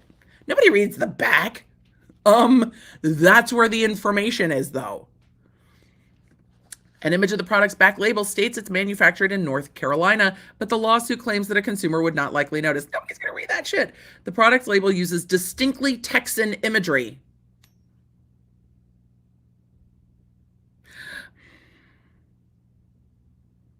Including the famed white Lone Star from the Texas flag, together with a lassoing cowboy.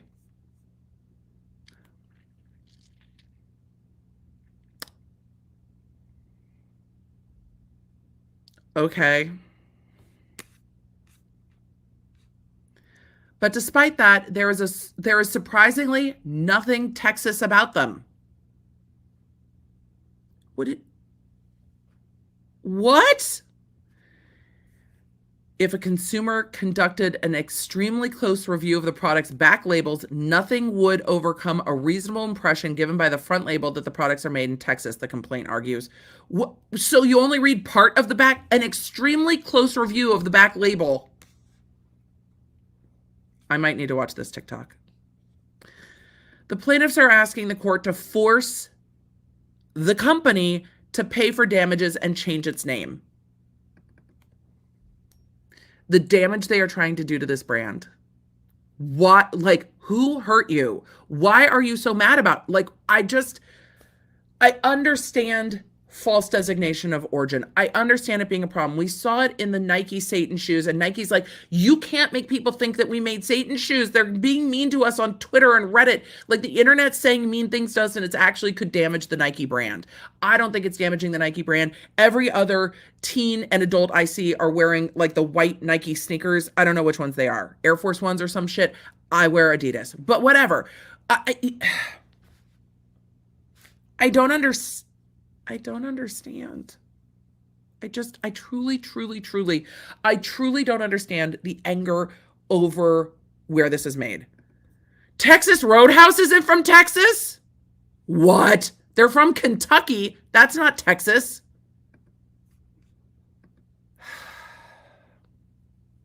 We want them to change their name and branding.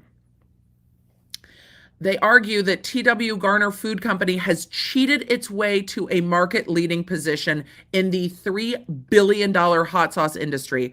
That's whoop, there it is. The $3 billion hot sauce industry. Y'all, let's go into hot sauce. Fuck it. Let's make some fucking Lawnerd hot sauce. Not made from or by Lawnards, but whatever. It's fine. I totally just spit on my computer. Apologies. That's how angry we're now spitting mad.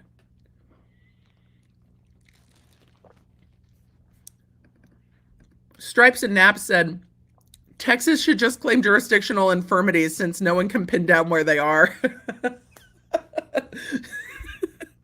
We're stateless, apparently. We're stateless. Oh my God. Has cheated its way into a market-leading position. Wait, Miguelina, can we put up a poll? Can we put up a poll of who's heard of Texas Pete hot sauce? I need to know if we're market-leading. I think we have enough people to get a sample size. Our streams are bigger sample size than Boozy takes on any of his scientific research. So this is now scientific research. That's how the internet works. We just get to say it as and make it happen. So hot and sassy lawyer made hot sauce. Yep. Let's put up a poll. We just ended the Barilla poll. Did you think Barilla pasta was made in Italy? 81% no. 18% yes. So some of you were like, huh, maybe. With 4,000 votes. So now let's see if you've ever heard of Texas Pete hot sauce before. So the food has cheated its way into a market-leading position in the $3 billion hot sauce industry at the expense of law-abiding competitors.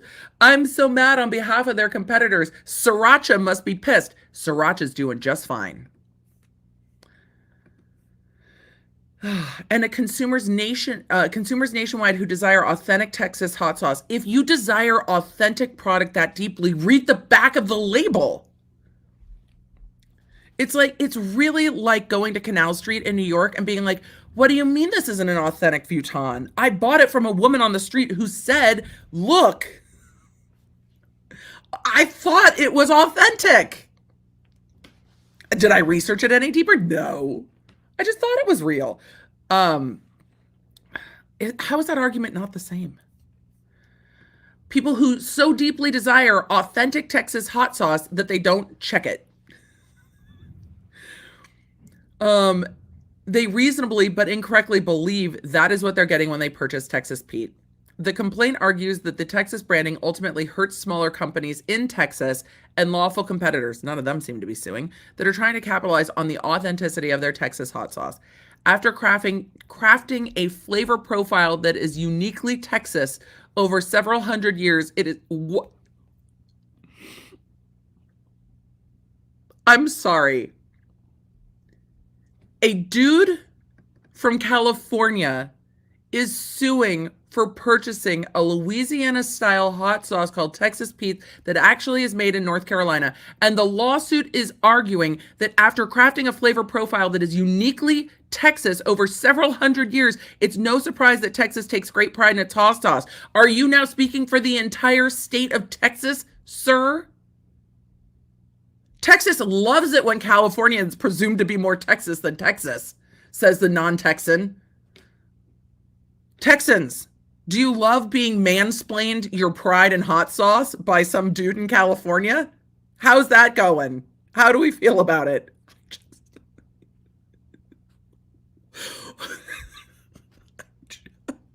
I just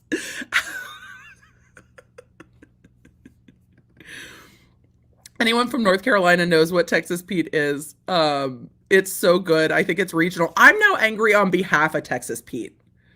Like, they want this company that has built a brand for a reason to change their entire branding because truly somebody's irritated that they didn't read the label closely enough. That is what this is boiling down for. And what exactly would the flavor of Oklahoma? What's the flavor of any state?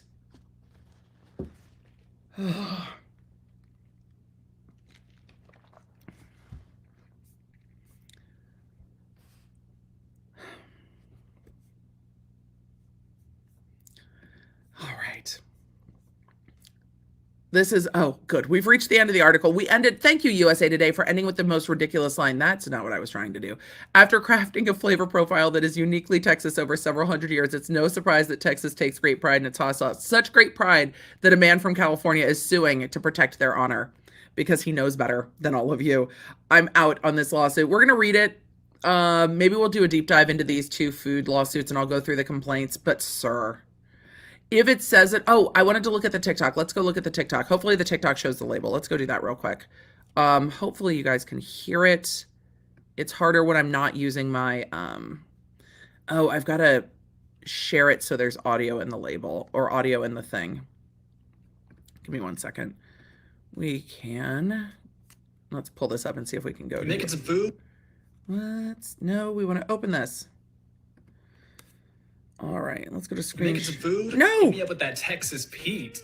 You making some food? Ah! Hit me up with that Shush! Texas Pete. Shush! Always, man. Texas knocked it out of the park on this one. I'll Ah! tell you. You making some food? Why can't Hit me I up with pause that it? Texas Pete. This is so Always, awful. man. Texas knocked it out of the park on this. This is awful. And this is, by the way, from the North Carolina Museum's. Oh, and it won't let me share it. Darn it. All right, I'll just put a link to it. This is from the NC Museum History TikTok, which is talking about Texas Pete. I was just hoping they would show the back of the label, but it won't. It is not. Oh, they do not show the back of the sauce. All right. We're going to have to find the back of the sauce. Somebody will post one, I'm sure. Tag me on Twitter if you do. Post the back of the sauce. Let's go to Q&A. I'm going to have to read the lawsuit, but at first blush, I'm kind of out on Texas Pete. It's been made very clear that it says on the back where it's coming from, and I think different than Barilla, that is saying Italy's #1 pasta. This is just the name of a product. I mean, I don't actually think it's a person named Stanley. At some point, we have to stop letting people sue over shit that's common sense. We have to stop it. We have to stop it. And we have to stop it with the lawyers who are like, I'll take it on contingency and I'll win money. They're incentivized to do it. Stop it. Just stop it. All right, let's get to questions. I have questions. You have questions. We have questions. We're going to get to Q&A. Oh, it's time. It's time to fack around and find out.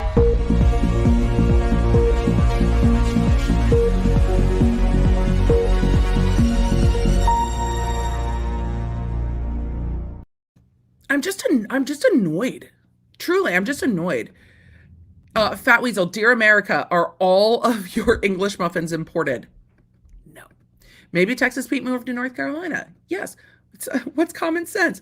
Emily, that cup is lovely. Yvette, I have a problem with cups.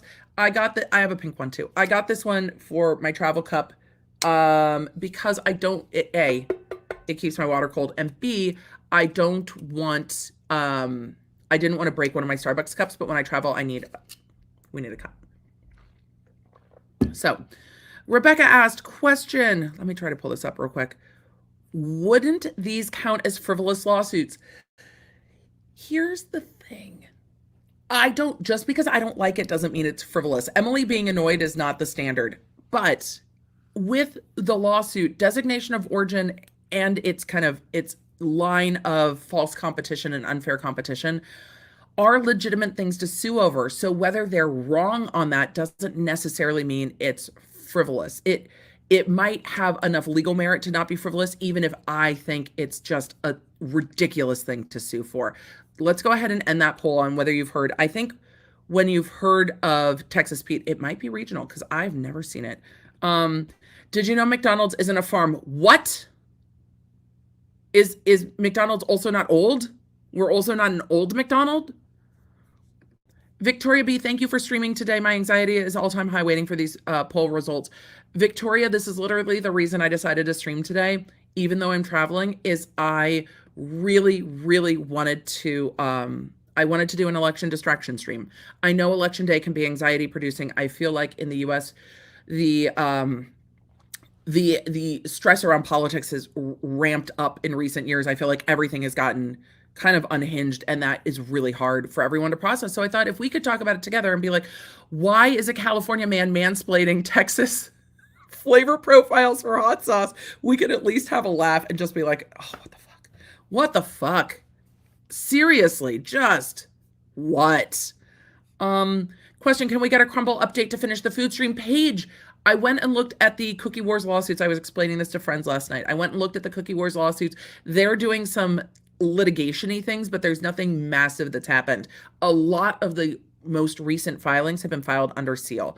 So yes, we can get a deeper dive into any of the filings. I haven't had a chance to read through them and see if there's anything of note, because most of it is really litigation, nothing too significant.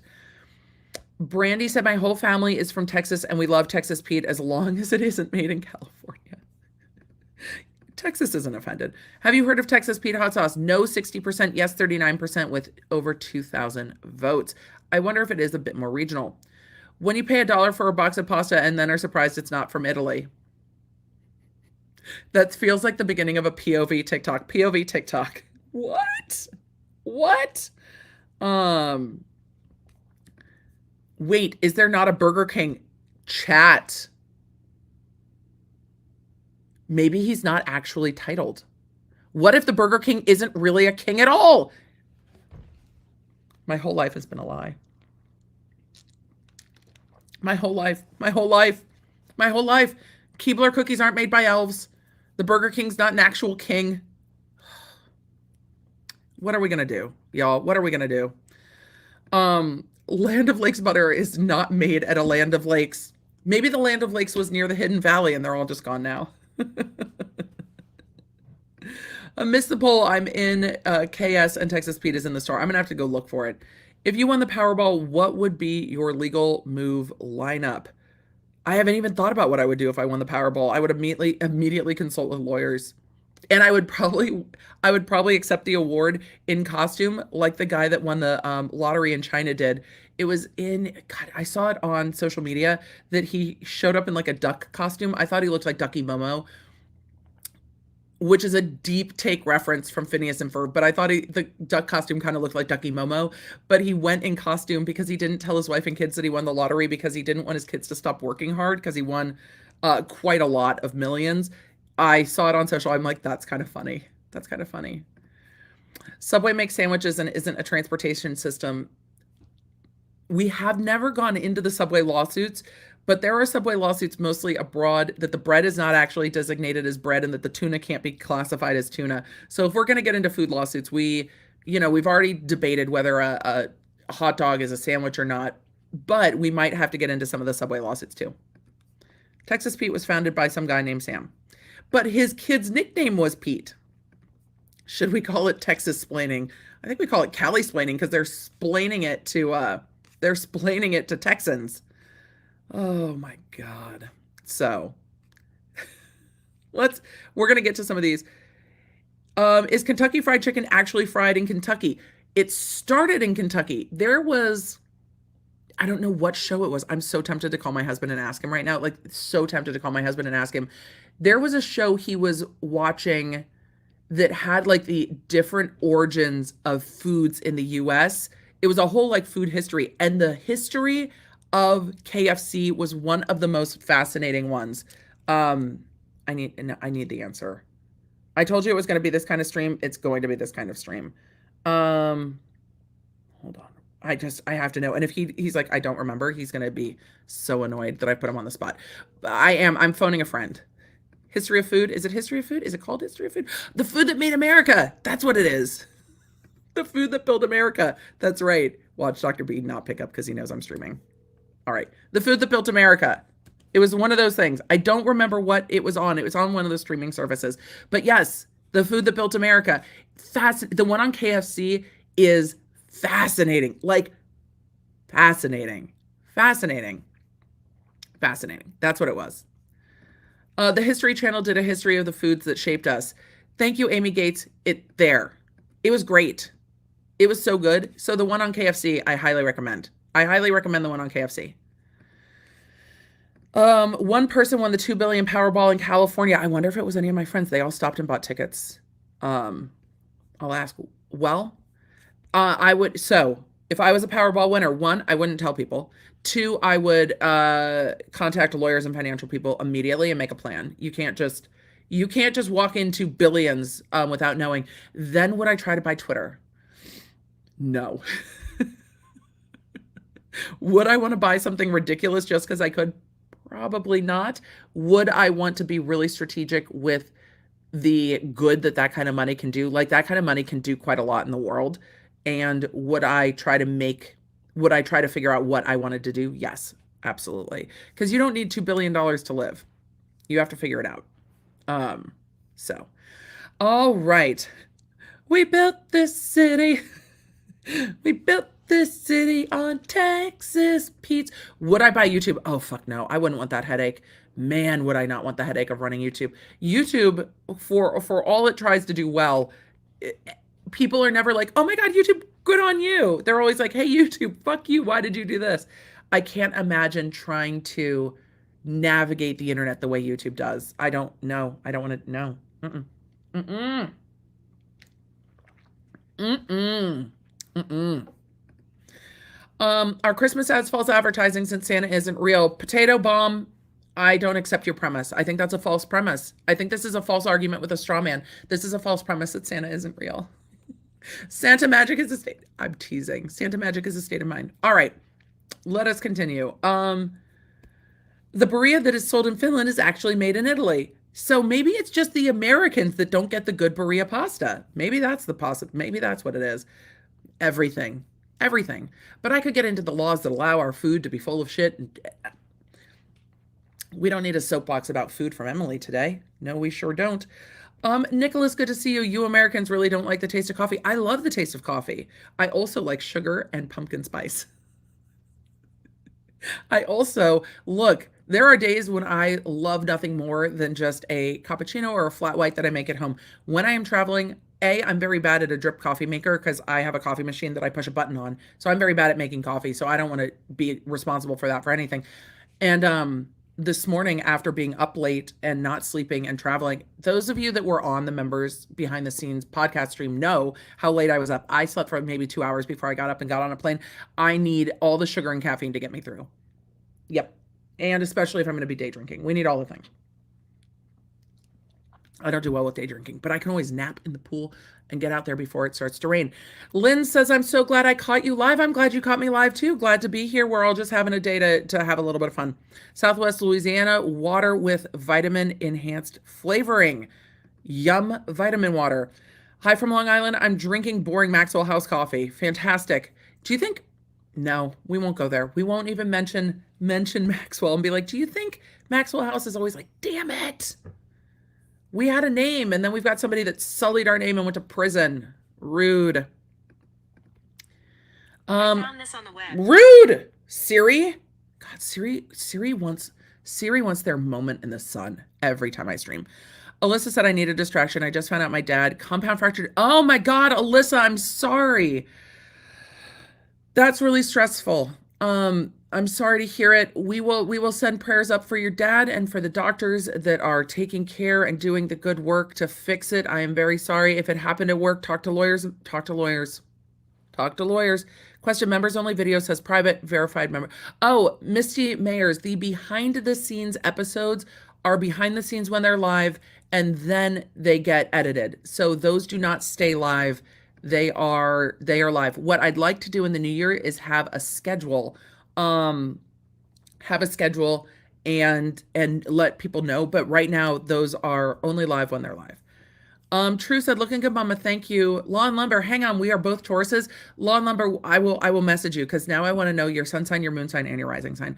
Also, do you want to build a snowman? Do you want to build a snowman? Yes. Sorry, ADHD, multiple thoughts, and now music stuck in my head. Hopefully you get some pasta for lunch, Rob. Can we talk about the amazing hair? Thank you so much. I told you guys the secrets to the hair. It was travel hair. DM'd you pictures of the moons before the clouds rolled in. Oh, Miss Savvy and Cool, thank you. I can't wait to go see them. I love the moon. Joe said, all this talk about stars is making me think of Tyra Banks' song, Shine Bright, Shine Far, Be a Star, in her movie Life Size. Now it's just on repeat. I know that movie. Pam said, my daughter went to school near Fargo, North Dakota, and had a soda-free solid as she walked across campus from the student union to her class. I was not prepared for the cold. I would never be prepared for that level of cold. Just not. RIP Starbucks brown sugar syrup. Yeah, they should keep the brown. Look, they should keep the brown sugar through the holidays too. I don't understand. Jamie said, did you hear that a meteorite hit a home in Nevada a few days ago? No, I did not. Wild. Barbara said, you look good in everything, Emily. Thank you. Well, thank you. We're here for all of the compliment. We'll just take it. We'll just take it. Thank you. Susanna said, you, Rob, and Ian talking about your ADHD with Hogue is one of the funniest things on LawTube. Replay from Sweden represent. Hello, replay crew. It's funny trying to ADHD explain ADHD with three other people that are ADHD, and really you don't need to explain it. You just need to experience it in real time. Danny said the Dairy Queen. Oh no, wait. Can we have a fight for who rules the kingdom, the Dairy Queen or the Burger King? Like, or are they married? I want to know. Tweeted the Texas Pete pics under your live stream tweet too. Yes! We're going to go pull those up. Hold on. Let's go pull those up. Let's see if I can. What do I need to do? All right. Let's pull those up. I want to see. Chat, again, greatest people on the internet. And this is the hardest thing for me. This is the hardest thing for me about pulling up Twitter. I'm now distracted. Here's why I'm distracted. I pull up Twitter. I'm just going to show you, and then I'll go find that. I pull up Twitter, and here's what I see. First, we've got my friend Roberto Blake, who's a fantastic YouTube educator and content creator and human, saying, hey, Mr. Beast, my current best estimate is that for your whole career, you've spent about 600 million so far between expenses, giveaways, and operating expenses. Is that close to being accurate? Now I want to know. I want to know the kind of deep dive Roberto's doing on the money Mr. Beast spends. And then look at the cases that Justine found. What? Look at that gray. Look at that soft pink. Is that pink or lavender? Now I'm distracted. IJ, those look great. All right, let us go to our live stream, which, what is the best-selling pasta in Italy? Barilla. Top of the list, there's Barilla. The company was founded by Pietro Barilla in 1877 as a bakery in Parma, Italy. Well, it might be an accurate claim then, if it actually is Italy's favorite pasta. All right, Miss Moni, Texas Pete, hot sauce. Here we go. Texas Pete, original hot sauce. Let's look at the other photos. Wake up your food with our variety of sauces. Great. For delicious recipes, go to texaspete.com. Let's go to our next photo. Here's the nutritional facts. T.W. Garner Food Group Company, Winston-Salem, North Carolina. It's not like it's in 3-point font. That's a decent chat. That's a decent size font. It says North Carolina.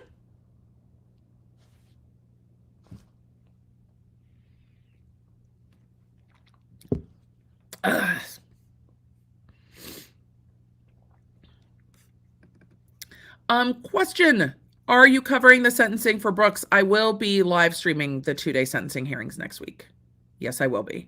Oh, we're gonna top to bottom. We're gonna cover it. So yes, I'm gonna stream it next week. Kelly B, I put that shit on everything. Different hot sauce. I don't think Texas Pete is the I put that shit on hot sauce. Wait, Emily, is that a Def Leppard shirt? Yes. Also for the astrology sharing thing in the chat right now. I'm an Aquarius. I'm your water boy. Single file line, please. Single file line, please. But yes, this is it is a Def Leppard shirt. I love it. I like Def Leppard. All right. It's y'all are like, that's so clear. It fucking says it. It says it on there. Oh, that's Frank's. That's right. Put that shit on everything. Question. Why is the Brooks sentencing 2 days missed a bunch? Couldn't handle him. That's totally fair. The Brooks sentencing is 2 days because of the amount of individuals that want to give impact statements. A motion was just improved for the Chrisley sentencing to be 2 days as well. So with the Brooks sentencing, they have a tremendous amount of victim impact statements, not just from those who lost family members, those that were injured, those that were impacted. Then they have statements that want to be read. And Brooks said he has 20 people to speak on his behalf. So it's truly a day and a half, like it's a full court day and then a half day the next day. And then it's going to take the judge a while to pronounce sentence on 70 plus counts. The judge has to sentence individually on each and every count, just the way you saw in like the Parkland case if you were watching it. The judge will give a sentence to every single count. That's why it's going to be technically a day and a half. Question, will you announce the outcome of your friend's judge election race? Yes, I will. Good or bad, I will keep you guys in the loop. So many of you have been invested and supported, and it at some point I will talk about the kind of the behind the scenes of going through this entire year of a campaign with her. It has been very interesting. I've learned a lot. I've had other friends run for judge. I've had other friends be appointed judge, but I've not been as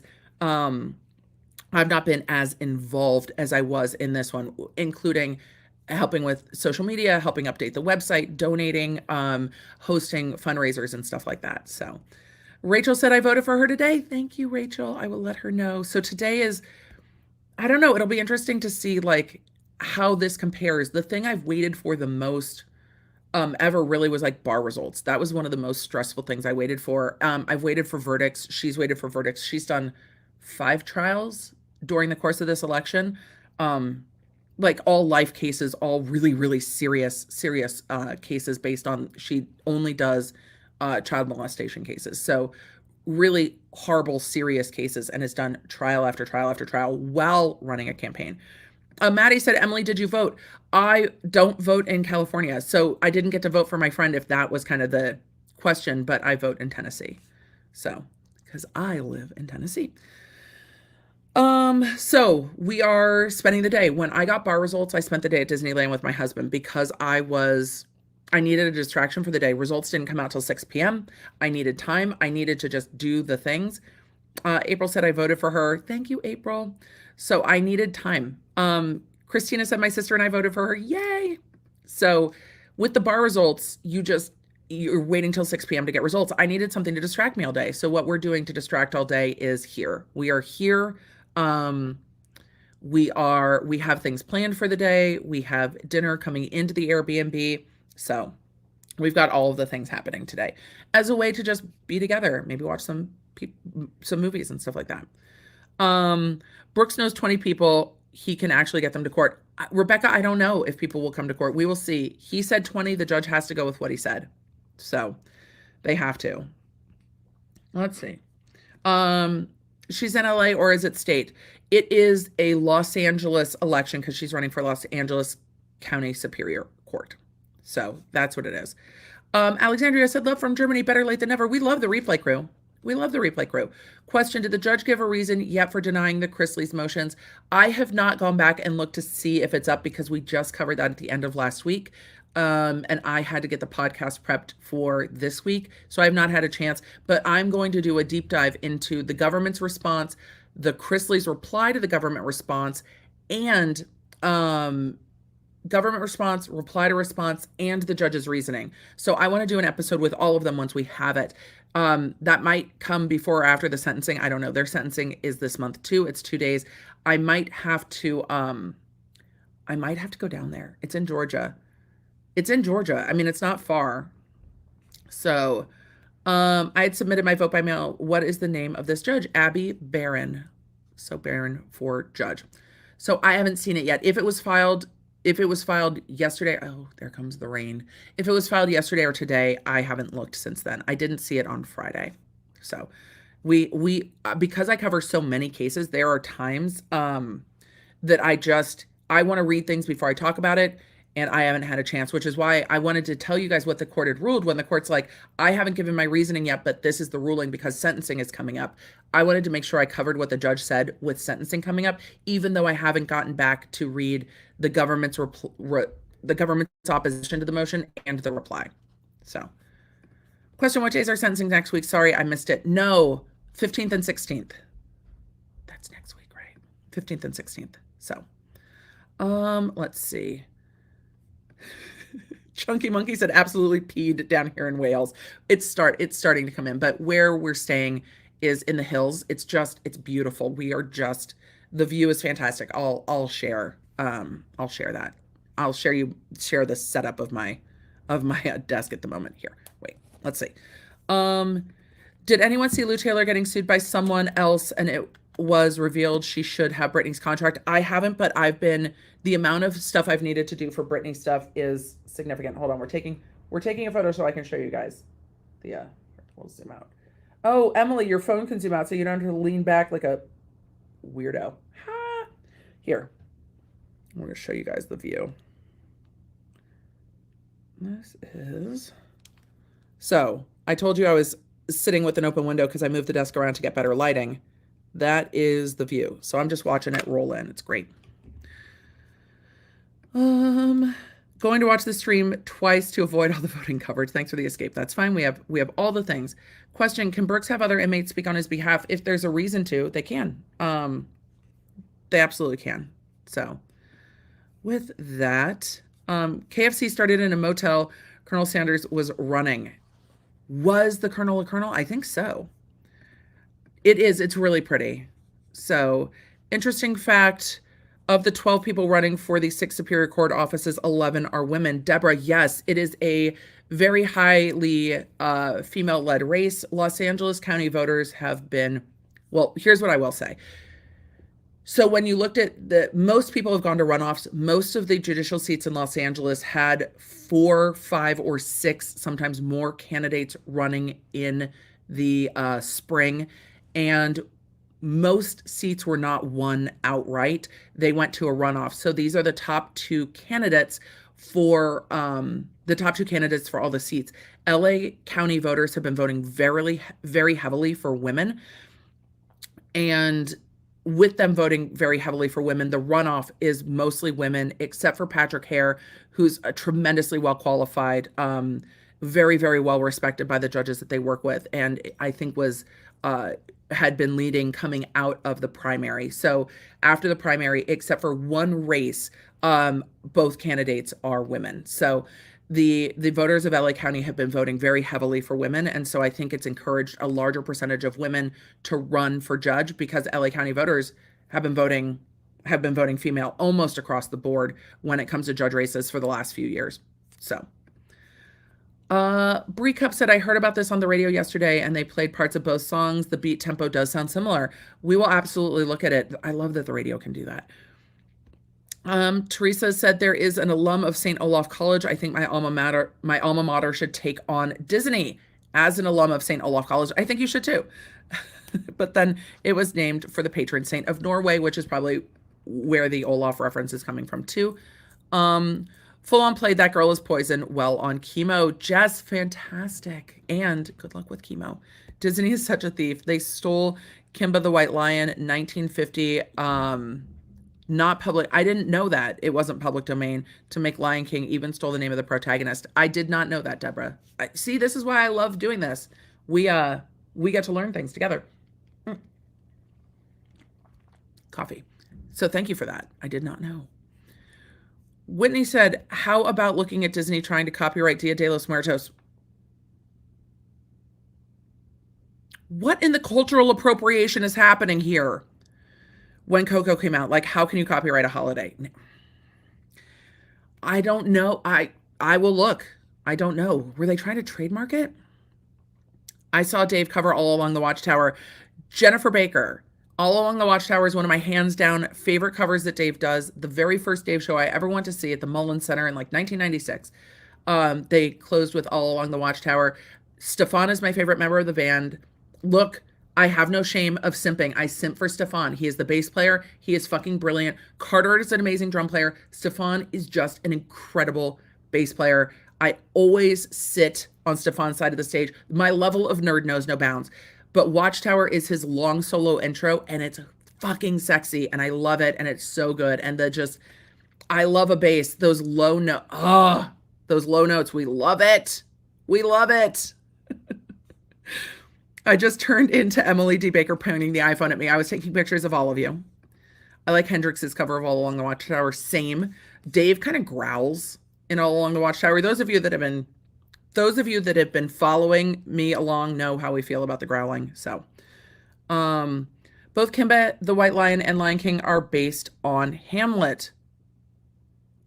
Oh, I was today years old. Abby! I hear her. Now I have questions. I'm going to have to ask. Yeah, y'all are smarter than me. Oh, Disney and Hallmark are throwing down over holiday trademarks. I will do another holiday trademark episode. I did one. I need to revisit the Santa's sack trademark litigation because it was fucking funny.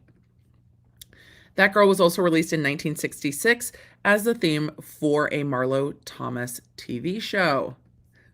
True said, is that what we call fluffing? I mean, we call we call a lot of things that aren't actually fluffing because I like to make a pun.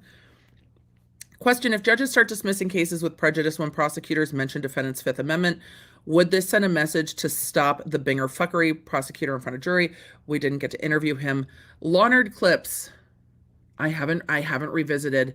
Gosh,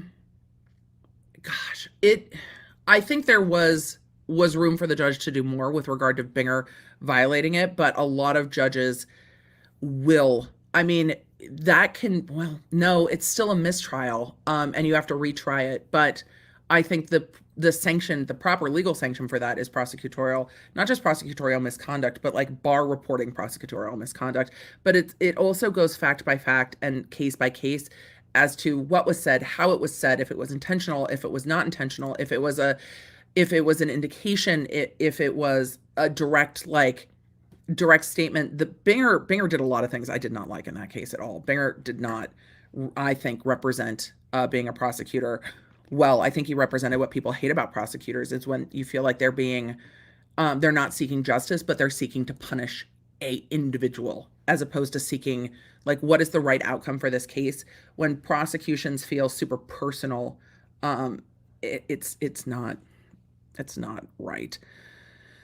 Von Dodd said the case she asked about at the beginning, I believe, was a teen in Iowa who she got 5 years probation and escaped on Friday. Oh, I have not seen that at all. I will take a look, but again, I get pretty far down the pop culture rabbit hole, and I really had not seen that. From what I know of music copyright law, you can't copyright chord progressions and song structure as a musician. I'd be surprised if he wins. It'll be interesting on to how much it's similar, but we will go through and talk about it. Do people think that Hawaiian Punch is made in Hawaii? I don't know. I don't. I went in on music. JD with music major, undergrad, go French horns. Love a French horn. Love a horn section. Rhythm, harmony, and arrangement cannot be copyrighted. Only melody can be, which will be interesting to see. I mean, arrangements, there's only so many song structures, right? Customs broker here, country of origin and the manufacturer can be in different places. Yep. It's sold in the EU, also Italy. It's the highest selling brand in Italy. Well, if it is the number one selling brand of Italy, and that's what they're saying it is not misleading. It's actually telling you that this is where it is. Barilla is known for union busting. I did not know that. I mean, I have not done a deep dive into Barilla other than looking at this lawsuit and seeing it in the grocery store. That's the extent of my Barilla knowledge. What could possibly be the damages? Well, they're asking for a whole bunch of stuff, including them being paid back, but as a class action, they're trying to make Barilla pay. So sailor stew isn't made of real sailors. I mean, for shame. Is shepherd's pie made of shepherds? We could go on and on. Could this be like infomercials that are for differently abled folks? Maybe this lawsuit isn't for us going.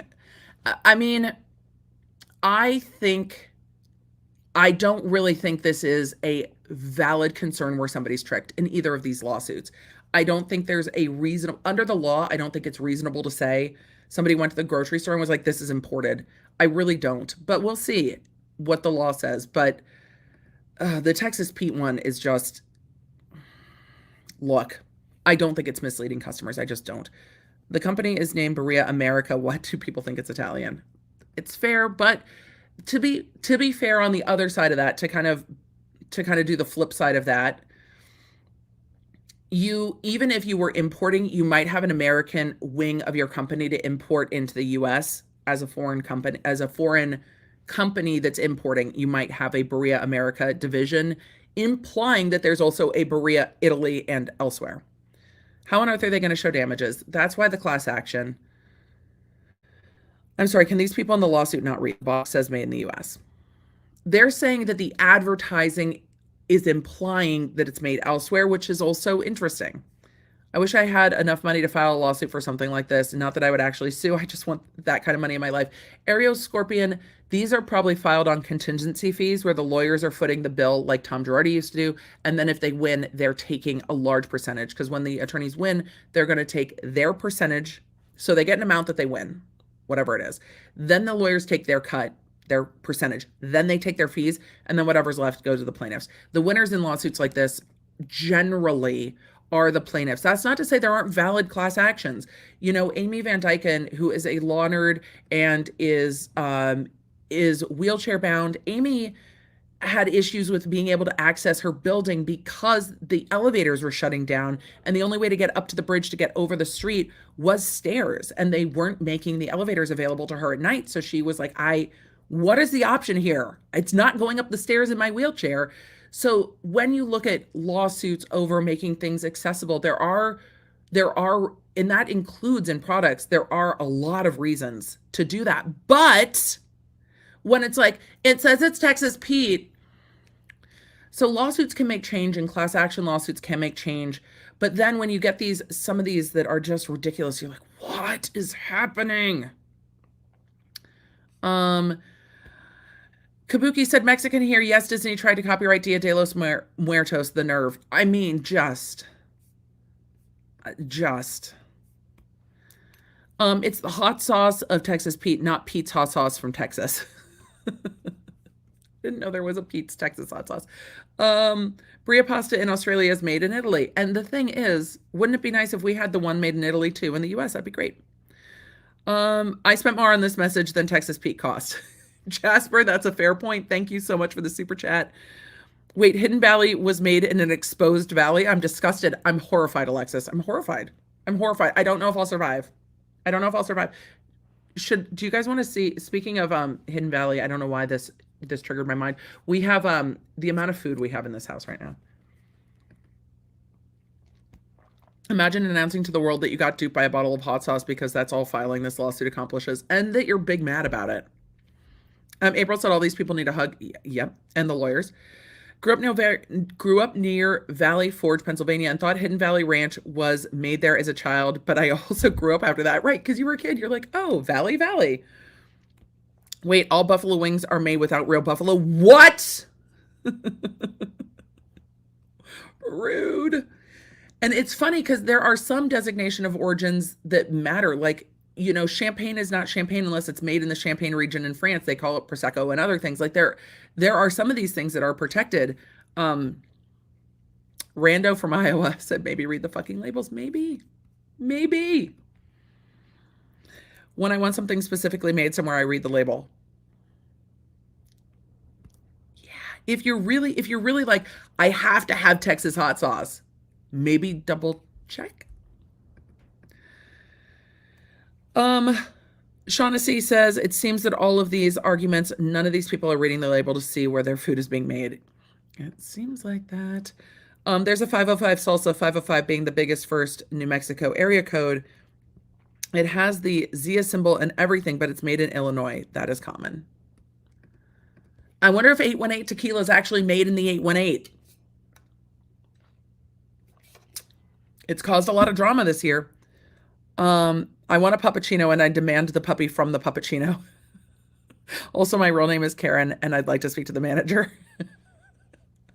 What? When you order a puppuccino, they don't give you a puppy too? Rude.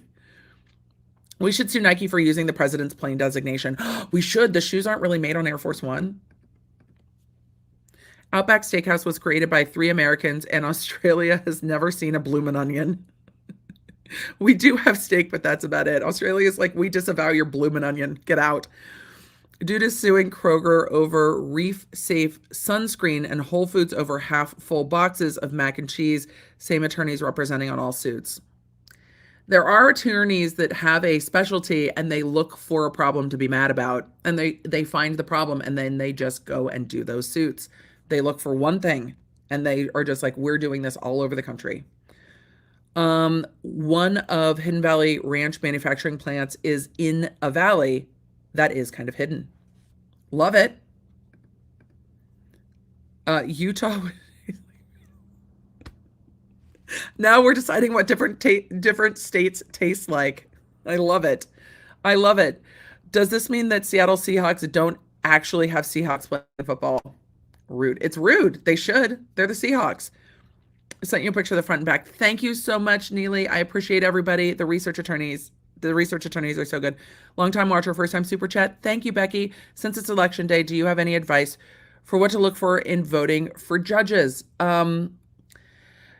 It depends on where you live. They do qualifications differently. In Los Angeles, in particular, they have qualifications through the Bar Association. They have their websites tell you who they are supported by. I would look for judges who want to follow the law, be fair, and are endorsed by a wide swath. When you're looking at somebody and they're only endorsed kind of ideologically one way, it would raise a question. I want to see judges that are widely respected regardless of like ideology. So someone who's represented or supported by both police, it depends if it's criminal, but police unions and labor unions, someone who's supported by quite a lot of judges in that area, because judges are a great determination of who else would be good judges. And if judges respect an attorney, they will endorse them for judge. If judges don't think an attorney is going to be a good bench officer, they will not endorse them. And that can speak volumes. Question, why can't "is Emily annoyed" be a standard for frivolous lawsuits? Make this motion to be lawful law. It is now lawful law. If it annoys Emily, it is therefore frivolous. My kids are like, that's not how that works. I'm in Florida and have Texas Pete in my pantry. Fantastic. I'm going to have to go look for Texas Pete. Texas-born mom from Louisiana. Hot sauce is mood specific, and I don't care where it's made as long as the taste is right. Can I file an amicus brief? You should. You should absolutely file an amicus and say that that lawsuit does not meet the vibe check. Wait, Starbucks doesn't have a real mermaid? Marcel, I know the answer to this. Starbucks does not, in fact, have a mermaid. Starbucks logo is a siren. So facts. You've been misled. Grammy Apple. Look, Grammy Apple, we have an apple whiskey here, sour apple whiskey, that tastes like the caramel-covered apple lollipops. It's almost gone. We got here yesterday. When did, oh, I didn't see that, my bad, turn into, I didn't see that, so it's your fault? I don't know. Around the same time, personal responsibility went out the window as an actual thing that exists in the world. I've got to show you this bottle of whiskey, though. We're photos on Emily's phone. What could possibly fucking go wrong? Where is our, it's this one. We brought all the things, but there is, let's see, this one. It is green apple, and it is so good. What is it? It's called Swear Jar. I've never seen it before, but this candied green apple whiskey is literally, Siri just wants to have a moment, is literally so good. Tastes so good, we dare you not to swear. I feel like this whiskey was made for me. I see. Donna C said, I drop huge super chats to law tubers if I won. Well, that's very kind, but you don't have to do that. There is good to be done in the world. I have the vid, glad to be off work to watch this. Well, Mary Smith, I'm glad you get, hopefully it's not hitting you too hard and you get some time. Starbucks seasonal drink donations, durations are up to the area, and store manager, my local stores, Idaho, are geared up to have PSL through December. Not sure about the brown sugar. My husband is now calling me back like, what? I'm gonna have to call him back in a minute. All right, I need to find my local managers at Starbucks. So we got the sentencing for 2 days for Brooks. I'm from Winston-Salem. We love our TP. Goes on everything. There you go, Texas Pete. Did you see people get stuck in the LA County Court or LA County Courthouse yesterday for 30 minutes? It must have been 12 people in there. No, I didn't. I'll ask. We have a bunch of court people I can ask. Kentucky Colonel, let's see, Lynn, thank you, is the highest title of honor bestowed by the government of Kentucky. It is a recognition of an individual's noteworthy accomplishments and outstanding service to the community, state, and nation. Oh, so it's like being knighted. That's very cool. Like being knighted by Kentucky. It's like, thank you for your amazing service. Here you go. Disney are trying to copyright Norse mythology. Back to what in the cultural appropriation is happening here. Gust to dust. Sorry, random. That's okay. That's this entire stream. Hopefully make you laugh. Work retail. Someone returned tape unopened and said, doesn't stick.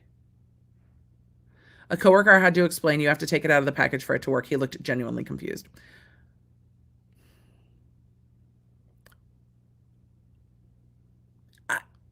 Yeah.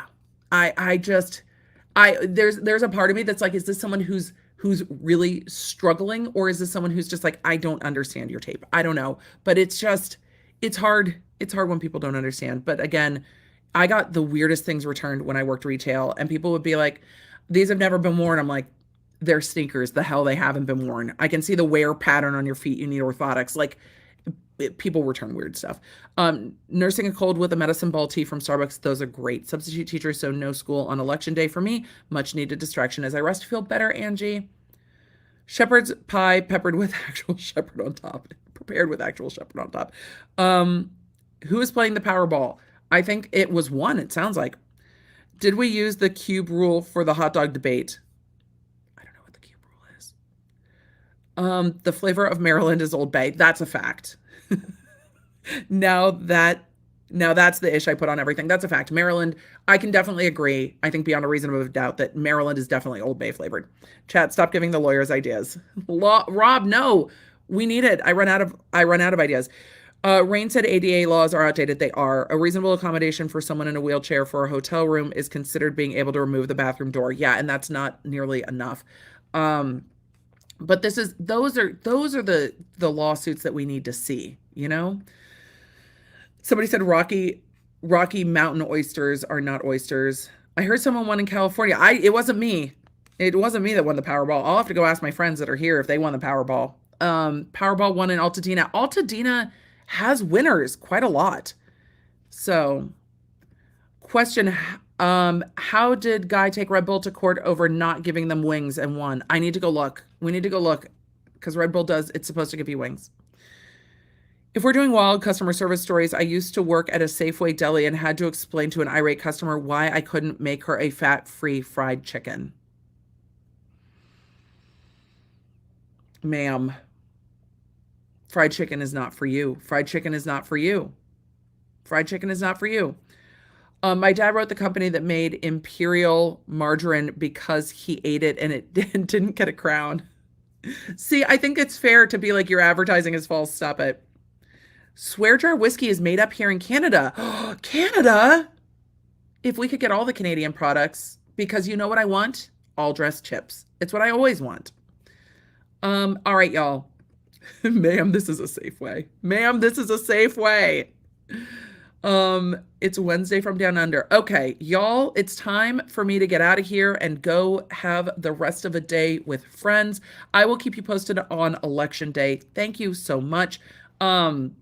Shaylin, last question. Shaylin said, what are the Gerard lip glosses and replay crew? You can look at these two. Rose Hill and Passion are some of my favorites. Every Gerard Cosmetics lip gloss I have tried, I love. I do. But those are the colors that I wear the most because they are my favorite. This one's more sheer. Pink frosting is more sheer. The others are a little bit more pigmented. I love it. And I love them. I love them. So that Red Bull lawsuit settled for $13 million. Dr. Riley, we have more food lawsuits to get into, but the ad said Red Bull gives you wings. It doesn't give me wings. They thought they were being cheeky, and the advertising laws are like, or you're lying. But we thought people would understand. Look, I want wings, but that's just because of the book series I'm reading. All right, y'all. With that, it is time to say goodbye. Had Pilot write up control box for not working in off position. Oh. Had Pilot write up control box for not working in the OFF position. It doesn't work when it's off. Y'all, it's so good to see you. It's so good to see you all.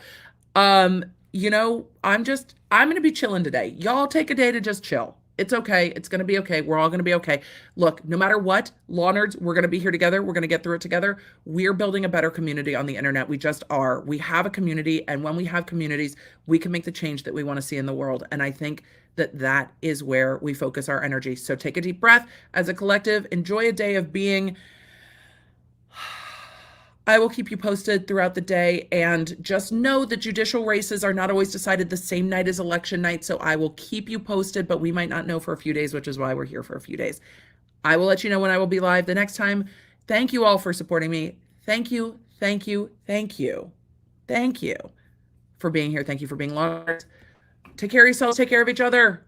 I'm going to hydrate so I can libate. I'll see you in the next one. Connect with me everywhere. I'm at the Emily D. Baker. If you guys want to join the text, just text Emily.com. If you want to join the channel, lawnerdsunite.com. Happy to have you. Support what we do here on the YouTube.